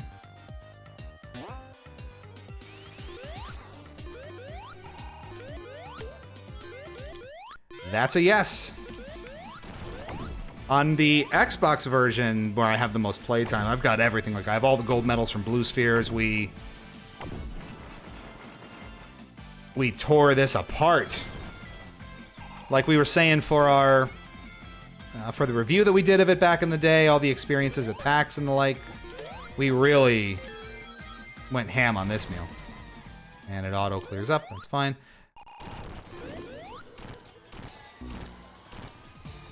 Kind of just going cheese mode on it. Like we said, we'll get that D20 going right after this fight. As soon as he pops his head back up. The irony that I might not be able to hold Supersonic long enough. There we go. 9 rings left. You can still die in the oil, right?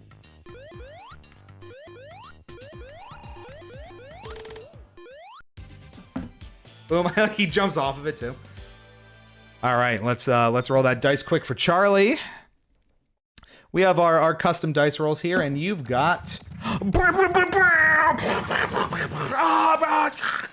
confetti, big reveal, Charlie. Congratulations!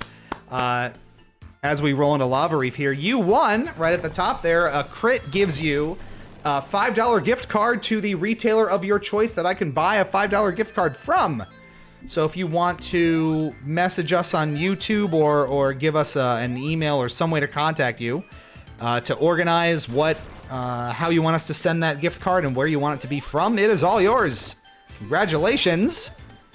You too can have one if you roll your exclamation point D20s and crit on it.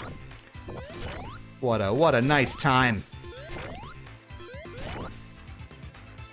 We had some comments here too. What? The game, so Drakesco says, the game probably lacks a little bit of identity because of the returning zones. I'm not sure how to explain it. GG's. Super Sonk got that bro flex stance, he really does. Shouting into a World War II radio about taking prairie fire. At least for me, it'd have left a bigger impact. Yeah, I think we all wish that it was 100% original zones, but given the concept, this is as beautiful, I think, as anything you could ever ask for.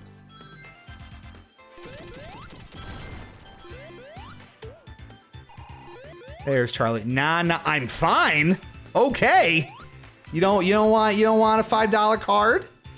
I mean, I guess you don't have to take it, but that is yours. If we just need, a way to get in touch with you and actually send it. So, up to you, I suppose. What did I miss? This is I missed.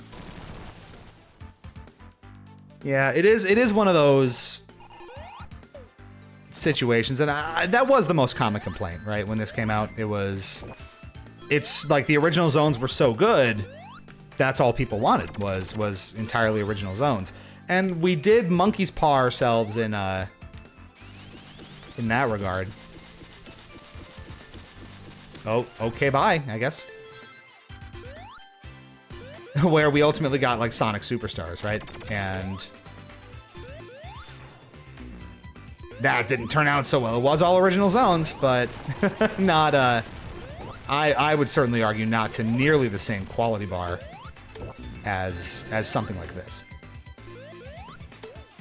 Not to mention the Generations did that too. Yes, they did. It was starting to feel a little too nostalgia happy. Once Forces started to bring back all these concepts and ideas and nostalgia became kind of the main way by which this franchise operated, that's when it started to get a little overbearing. I think it was just enough in Mania for it to really make sense. And then it started to be a little much.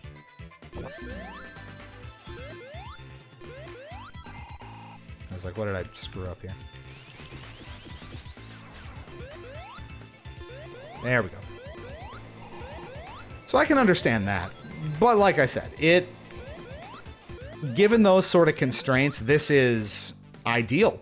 And, oh, you're back. Okay.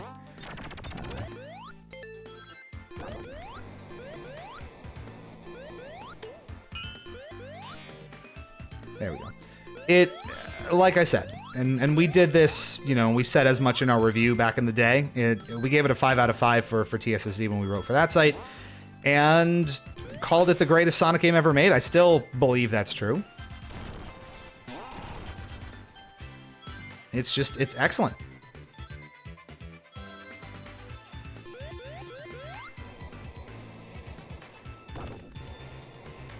Oh, I thought I was getting squished again for damn sure.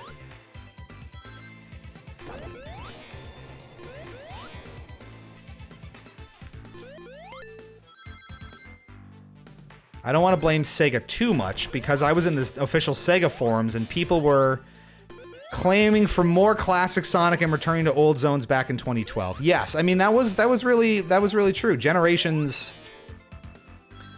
really satisfied a significant request and gave people that kind of nostalgia shot that they were looking for. A reminder of when times were good. And that carried through, but that's maybe sort of a fun instance of Sega not learning the right lessons, you know? This background is gorgeous, by the way. And sort of the wrong takeaways where it's like, oh, Sonic Colors did well, the Wisps need to be in every game from now on. You know, Sonic Generations sold well, and Mania's good, people just want classic Sonic everywhere. It doesn't have to play well.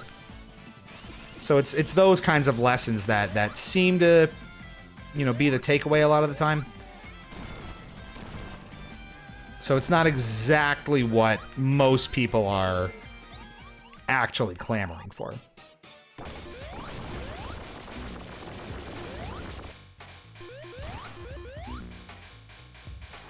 And I'm just bopping around in there.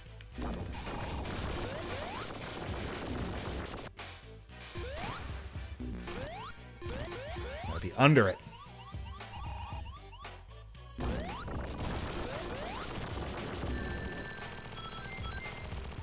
Did I get hit out of being supersonic? Interesting. The most important lesson, treat your employees well or they will go to Nintendo. Yeah, that's probably true. I love this remix so much coming up of Lava Reef Act 2. You do get a little Quartz Quadrant-y after all, don't you? A little Hidden Palace-y back in the day. You get very Quartz Quadrant-y. That was really exciting. It's not just the fact that they reuse and like remix the zones themselves, they remix the mechanics. So yeah, it's Lava Reef, but it plays like Quartz Quadrant. And that was really cool.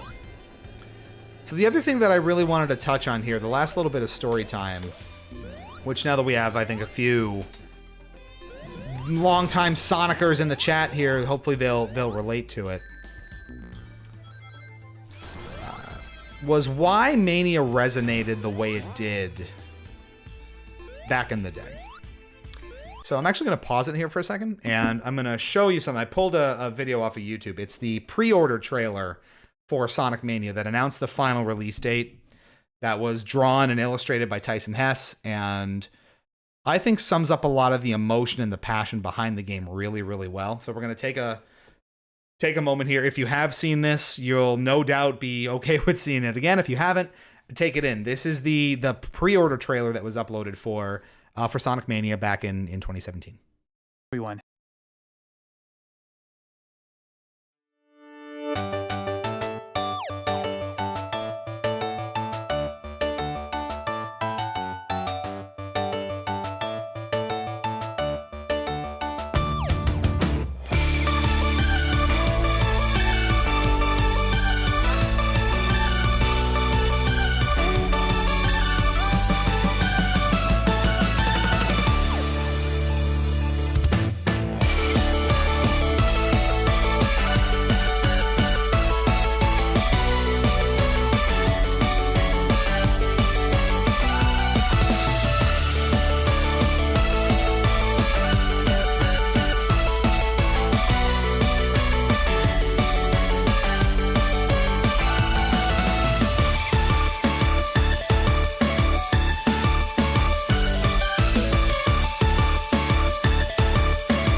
We're back. Thank you for the reminder. I was just putting him somewhere where he wasn't bobbing up and down the whole time. But I was watching that trailer a couple times today to just kind of refresh myself on it, and I was still getting a little emotional watching it and remembering what that was like. So you can really feel and see and understand the passion and the love and the energy from that trailer and the project in general, how much was going into it from Sega's perspective, from, you know, Christian, headcanon, T, everybody just putting themselves into this 110%, and it really feeling like the one. And that's, you know, like I was saying before, when I was playing it for the first time at PAX East and talking to Aaron about it, I said, you know, I really hope that you guys are ready to like blow the doors off and scream about this from the heavens, because this is it. This is the one. Obviously, I've been a very big Sonic fan for a very long time, and that's an interesting position to be in because, yeah, I think it's interesting that 2D Sonic is back instead of classic Sonic. They weren't. I mean, they were doing that differentiation at that point, but maybe not treating it expressly in that way. That is an interesting denotation. But from my perspective, almost every Sonic game that's come out since that original Genesis trilogy has had to have an asterisk on it. It's good, but... And there's always some caveat, there's some issue, there's some really big problem that would prevent a really casual player who doesn't love the franchise like most of us do, because I know a lot of Sonic folks are watching here. You know, there's always some issue with getting people to engage with the franchise in a lot of these games. Even better ones like Sonic Adventure 2, it's good, but you might not like the butt rock. Sonic Adventure, it's good, but there's all these problems. Sonic Unleashed, it's good, but the werehog is not what you'd expect. So there's always a caveat, it felt like. There's always a but, there's always an asterisk at the end, and you have to qualify it. And it's tough, too, when you have such a passion and such a love for a franchise like this. Sonic never really achieved the consistency that something like a Mario or a Zelda or a Metroid or any of Nintendo's IPs, even something like Banjo-Kazooie or, you know, some of those other franchises that aren't Nintendo's but still beloved, the quality bar was just never really there for Sonic. And it would faceplant over and over and over and over again. And over time, it becomes hard to see that that franchise that you love getting dragged by the public so often. Sonic R, Shadow the Hedgehog, I would argue Sonic Heroes, but I get that people think it's not. Sonic 06, Sonic Boom Rise of Lyric, just every so often, Forces, like just every so often, a total faceplant that just drags the whole thing back down, and you're almost starting from square one. A lot of the time, it just felt like it was always one more bad game away from ceasing to exist. So what was really special about Sonic Mania, and again, I knew it from the first like 30 seconds that I had it in my hands, this was the one that didn't need an asterisk. This is the one that didn't need a caveat. This is the one that didn't need a qualifier. This is the one I could put in front of anyone who loved video games, anyone who'd be even willing to try it, who had an even passing interest in platformers or Sonic or retro games or whatever the case was. There was no qualifier. There was no it's good, but there was no asterisk. Here you go. It's good. Play it. Full-throated recommendations, no caveats, no hedging. It just was. And that was one of my biggest takeaways from my first time getting my hands on it all the way through the review process. And even now, I think it still stands as one of the absolute best examples of them just, again, lightning in a bottle, getting it exactly right. I still believe, like I said, even back in the day in 2017 when I reviewed it for TSSE and gave it that 5 out of 5, I would still give it that rating today if I were to do a review for Hypocritic. I still believe it's the best Sonic game ever made. And it was just so gratifying and such like a damn victory lap for once, where you can hold it high above your head and say it's good. You know, there's no caveat this time. And that was wonderful. So that was the best thing about it. There's, like you saw in that pre-order trailer, and if you look it up on YouTube, the comments are flooded with people, you know, with fond memories of the game, and, you know, oh, I played Sonic with my dad, or my older brother introduced it to me, and a lot of the times those people pass away. So the franchise sort of stands in their memory, and there's just all of these deep, rich emotions that get tied into Sonic with people.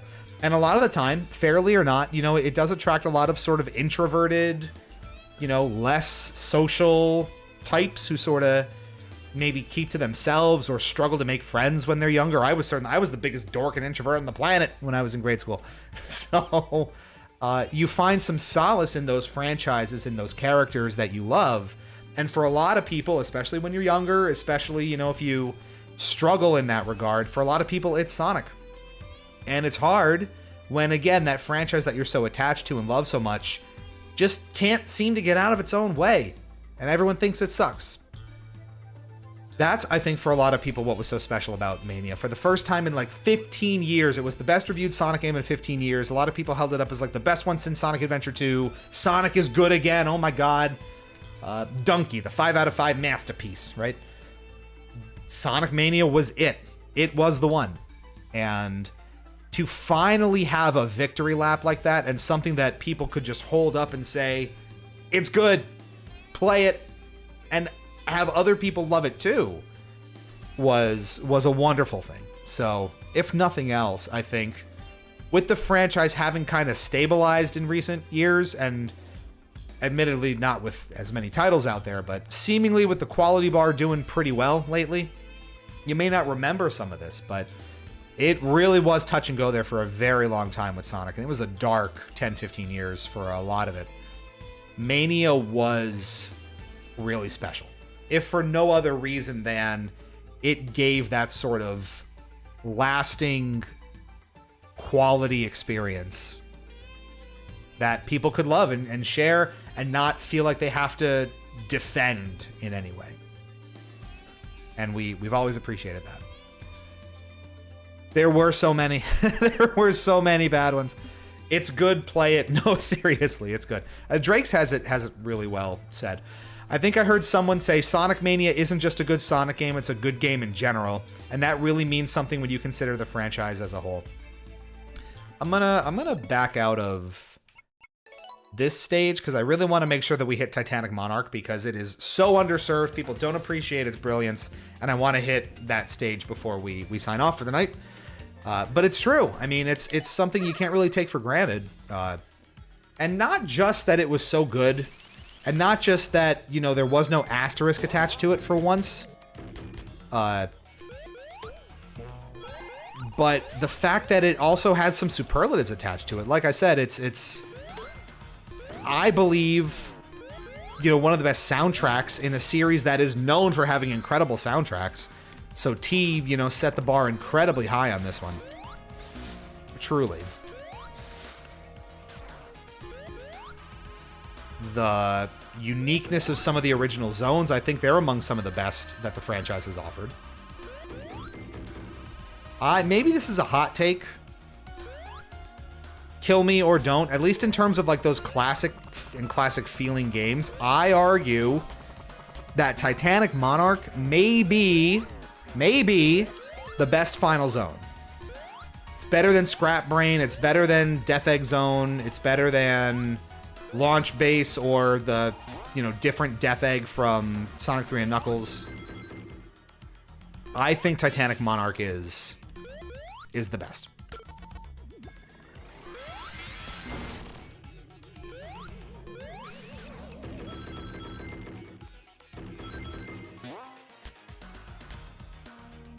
And, you know, it is interesting when you say that, Drakes, because a lot of the time, if a Sonic game is going to stumble anywhere, it's going to be in the final zone. You think, like, Scrap Brain is probably one of the worst zones in Sonic 1. I mean, Labyrinth is probably up there, right? But Death Egg in Sonic 2 and, like, Wing Fortress is certainly not great. I don't think. Launch Base isn't spectacular in Sonic 3. I do like Death Egg a ton in Sonic and Knuckles. That is true. But even like Planet Wisp is easily the weakest zone, I think, in Sonic Generations, for example. People have some thoughts on Eggman Land in Sonic Unleashed. Final Fortress in Heroes is an absolute pain in the ass and kind of broken. A lot of the time, if a Sonic game is going to stumble, it's probably on the final zone. And Asteroid Coaster is fine. I would consider maybe Terminal Velocity the final zone of Sonic Colors to be technical. But no, I think Asteroid Coaster is good. And it's not the case all the time, right? But generally, a lot of the time, the final zone in a Sonic game is its weakest. Or one of the weaker ones, at least. They just kind of struggle to stick the landing. I would argue, now, I've had conversations, especially with other folks at TSSC at the time, that Titanic Monarch was actually their least favorite. And they thought it was the worst final zone that had ever been. Which I don't understand. Some would maybe say it's too long. And for Act 2 especially, I kind of get it. Because it can run a little long your first time through. And if there is any one complaint in general about Mania that I really do see, it's that some of the acts run a little too long for their own good. Which I can kind of get.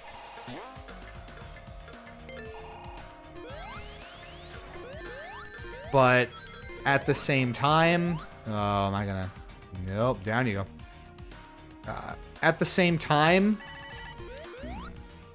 And notwithstanding the concerns about length... Because I was totally fine with the longer zones. I actually kind of appreciated spending more time in these environments. I'm okay with them not being like 2 or 3 minutes apiece. Like even now we're casually playing through it. We're at 4 minutes and we're not even close to the end.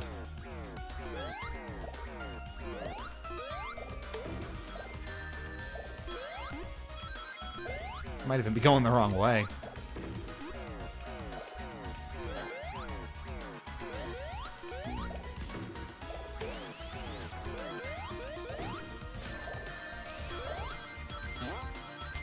Maybe not.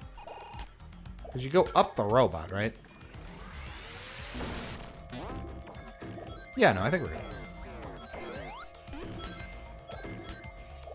It has the robot in the background, and you can kind of, you know, see it taking shape as you make progress. It's just, it's really great theming. The music is phenomenal. It's the most threatening final zone, I think, in more ways than one. It's just, it's beautifully done. They really earned their flowers with this one. It is gorgeous. Look at it.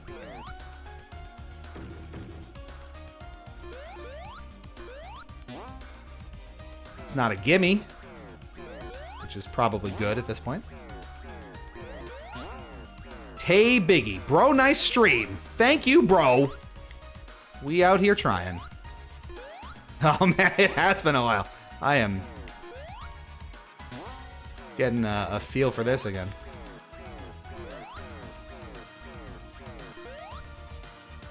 You just gotta time it right on this guy here. Boom. Don't have enough rings to cheese the boss, but this one's pretty cheesable as is.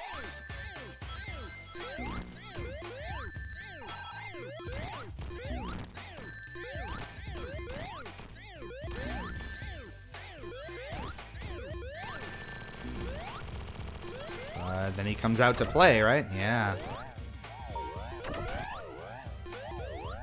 Plays with gravity. Have you been playing since the first zone? No. Well, we did. We got to Lava Reef Act 2, and then I jumped ahead to Titanic Monarch. Just to make sure we did Titanic Monarch, because it's one of my favorite zones here. Before the stream wraps up for the night. Am I missing something? Get over here.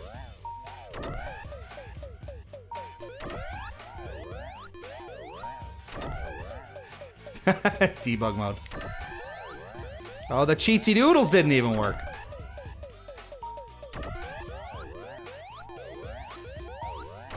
I'm forgetting something here. No, you just gotta time it right. Titanic Monarch might be the best final zone, but does Mania have the best supersonic fight? Because I hate it with a passion. No. I would say not. Ooh. A goodie. So what were you saying here? I can understand the long arguments. I'm okay with long stages, but the 10-minute limit made me lose so many lives on my first playthrough. Now here, phenomenal music and sound design. It is so threatening. Part of why I think Titanic Monarch Act 2 in particular works so well is because the music's so threatening. And because it feels so imposing. You're inside the giant mech now. It's sort of this cathedral to the hard-boiled heavies, and it's almost like them worshiping themselves. It's a, you know, like a shrine of the Chaos Emeralds in the background with the windows. You have, you know, the representations of themselves. It's just, it's a really creepy, imposing, foreboding atmosphere that the music nails perfectly. It is, like I said, I think it's a really underrated zone, and it's one that people probably don't pay enough attention to because it is just stellar. Oh, it got me. Is there something that I would hit here? Yeah, there is.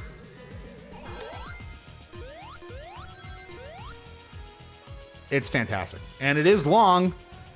So, you know, if you're going to time over anywhere, you're going to time over here. I'm not denying that. I love that the ramps and everything you're running on are just like the exposed wiring of the thing, too. It's just, it's phenomenal theming. It's, like, it's not even done, almost. Where you're just, like, in the inner guts and workings of it. It's just, You clear it out. It's non-linear in that sense. You can tackle the 4 chunks of it in any order you want, taking you to different parts of the robot.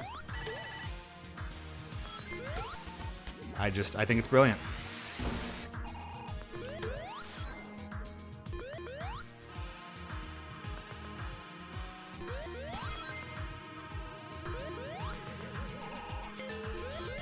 I wish other Sonic Final Zones like this especially could be as creative with their concepts.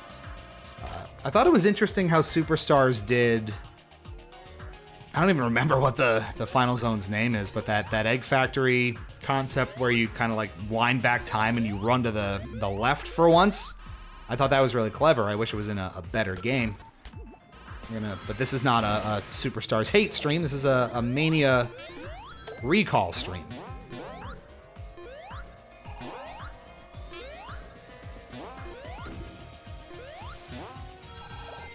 The heavies might be one of the least memorable enemies from the series. What makes you say that?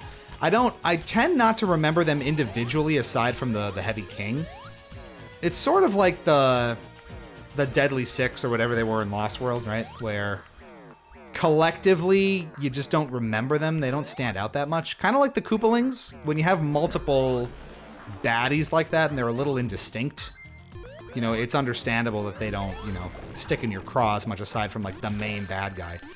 Because that's the one they hype up, right? Like, Zavok is the one that always shows up if they're doing, like, a boss review. And I can understand that with the heavies, too. Like, I don't remember many of them offhand, but obviously you remember the Heavy King because that's the one that they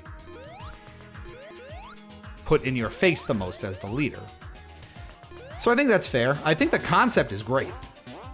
And I love them as a villainous troop, almost. But I could understand how, you know, on an individual basis, they're not particularly memorable.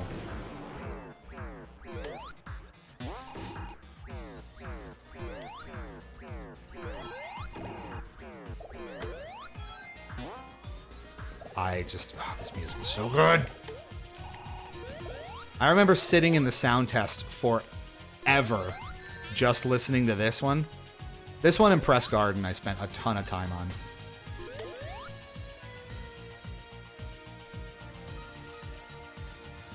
That, oh my god, that piano. Sari did it!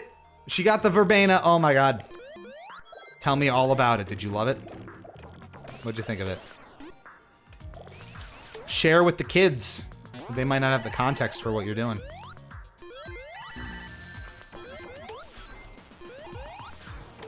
I'm trying to remember the heavies, but I can't. Well, you saw a bunch of them here, depending on when you tuned in.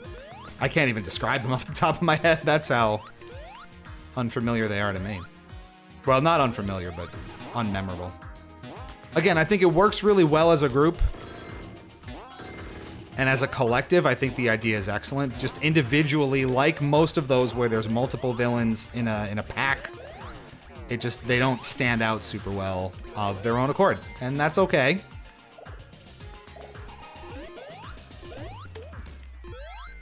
Again, I struggle to remember many of the Koopalings. So there you go.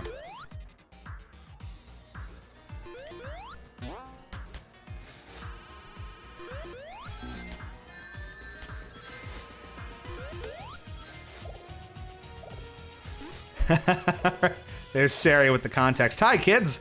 I'm in Las Vegas, and in the Cosmopolitan, there's a chandelier bar, which is true. Lou told me I had to try this drink. It's super famous and amazing with Szechuan flowers in it, which numb up your taste buds and make the drink taste different. That's why it's famous. Thank you for the context.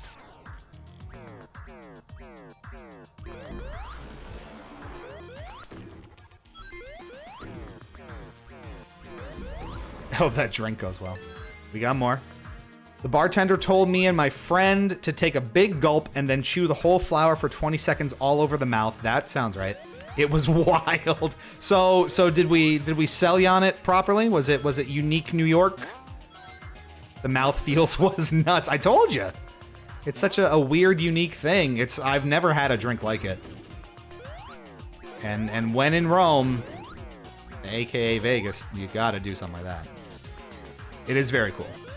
So if any of y'all are listening who wind up in Vegas, go to the Cosmopolitan, find the chandelier bar, and get a verbena. It's an off-menu item. They don't advertise it. You just kind of have to know it's there, but it's really, really good.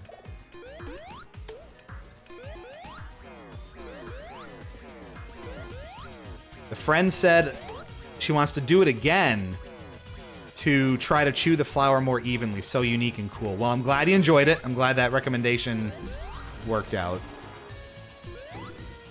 And see, there you go. We're at a Titanic Monarch in under 6 minutes. It's not terrible once you kind of get a feel for what you're doing. I will say I don't love this boss, and I kind of cheese it. Because honestly, I don't really know how to do it without cheesing it. Truly. Because how do you land with him with all 4 electrical bits and not get hit? Like, you see what I mean?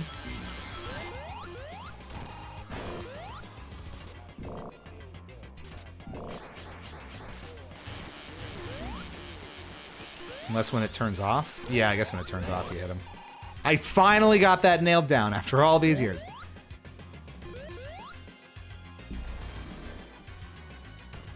If I recall correctly, these bits where you run off into the different layers are kind of like vestiges of when these were much longer individual fights. So you were supposed to kind of fight them all boss, like, rush style.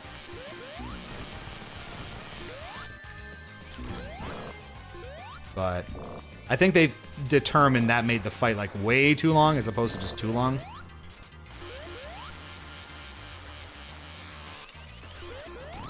So probably unwise.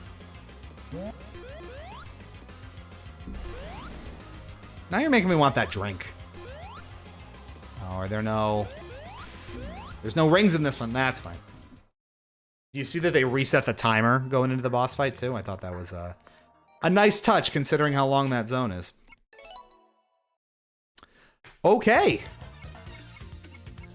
We covered a lot of ground here. The only one we didn't really hit was Metallic Madness Zone, which is probably my least favorite one in the game if I have to pick one. So that's maybe not the worst thing. We love some game options here too. And Knuckles. the Sonic ability, you have the drop dash, you have the insta shield, the super peel out, just fan service out the wazoo. Since when do they reset the timer for the boss? Because I got fucked by that on my playthrough. That might have been... Remember they did that update a little bit after the game's release that softened up the Stardust Speedway boss? It might have been around there, or it might have launched with that. I remember taking quite a while in the review period, and I feel like that's always been the case, but don't ask me. I mean, ask me, but I don't remember. I'm not going to tell you. So be it. Anyway, folks, I think unfortunately we're coming up on time here this evening. You boys got a lot of content to work on for the next few days ahead. You saw Full Metal come through here once or twice. We've got some stuff cooking for her channel, which is going to be fun. Some more kind of TV game-related content, which will be fun. So as we're kind of tied together, that'll be fun to check out. We have a goddamn Miyamoto stuff fixing your game after I play it. Come on, Miyamoto. Get your shit together. We should have a new review coming this weekend. I'm recording it tonight, like doing the on-camera bits and the audio. So hopefully I'll have it edited and done by Friday. Fingers crossed. So we have that every other week cadence starting again. Start your weekend off with a fresh review. It's another game from the Xbox 360 PS3 generation of games, which will be very fun. It's one that I personally really, really enjoy. Might be a little more positive on than most, but we'll get through that. You'll see that on Friday, hopefully, and then we've got more coming. We are, like I said, on the road to PAX East. If you're not aware of that by now, PAX Present Future continues. We took a look at Sonic Mania tonight as one that was so influential from the perspective of experiencing the game at PAX and working with Sega on different things and having a time with it and reviewing it, which, you know, again, play back this VOD if you want to hear some of those stories. I'll try to earmark them. We have what? 1, 2, 3, 4 more episodes of this, I think. We have 1, we have 2, maybe 3 more. The show starts May 8th, so we have 1, 2, 3 more Road to PAX East episodes to go. I'll give you a spoiler alert for next week's, probably unsurprisingly, it's going to be Mario Kart 8 Deluxe. Because believe it or not, competitive Mario Kart has kind of been integral to my 10 years of PAX throughout time. So we're going to play Mario Kart, talk about some of my tournament experiences. Obviously, you know, the highs, the lows, and everything in between of the tournament experience and the competitive game experience at PAX. It's been great over the years. We're going to talk about it. Maybe I'll dig the medals out and show off the swag. Be that asshole. That'll be fun. So that'll be good. So that's next week, and then we'll have a couple more episodes. We're kind of going in chronological order from oldest PAX stuff to newest PAX stuff. So plan accordingly, and that'll be really fun. So that'll happen next week.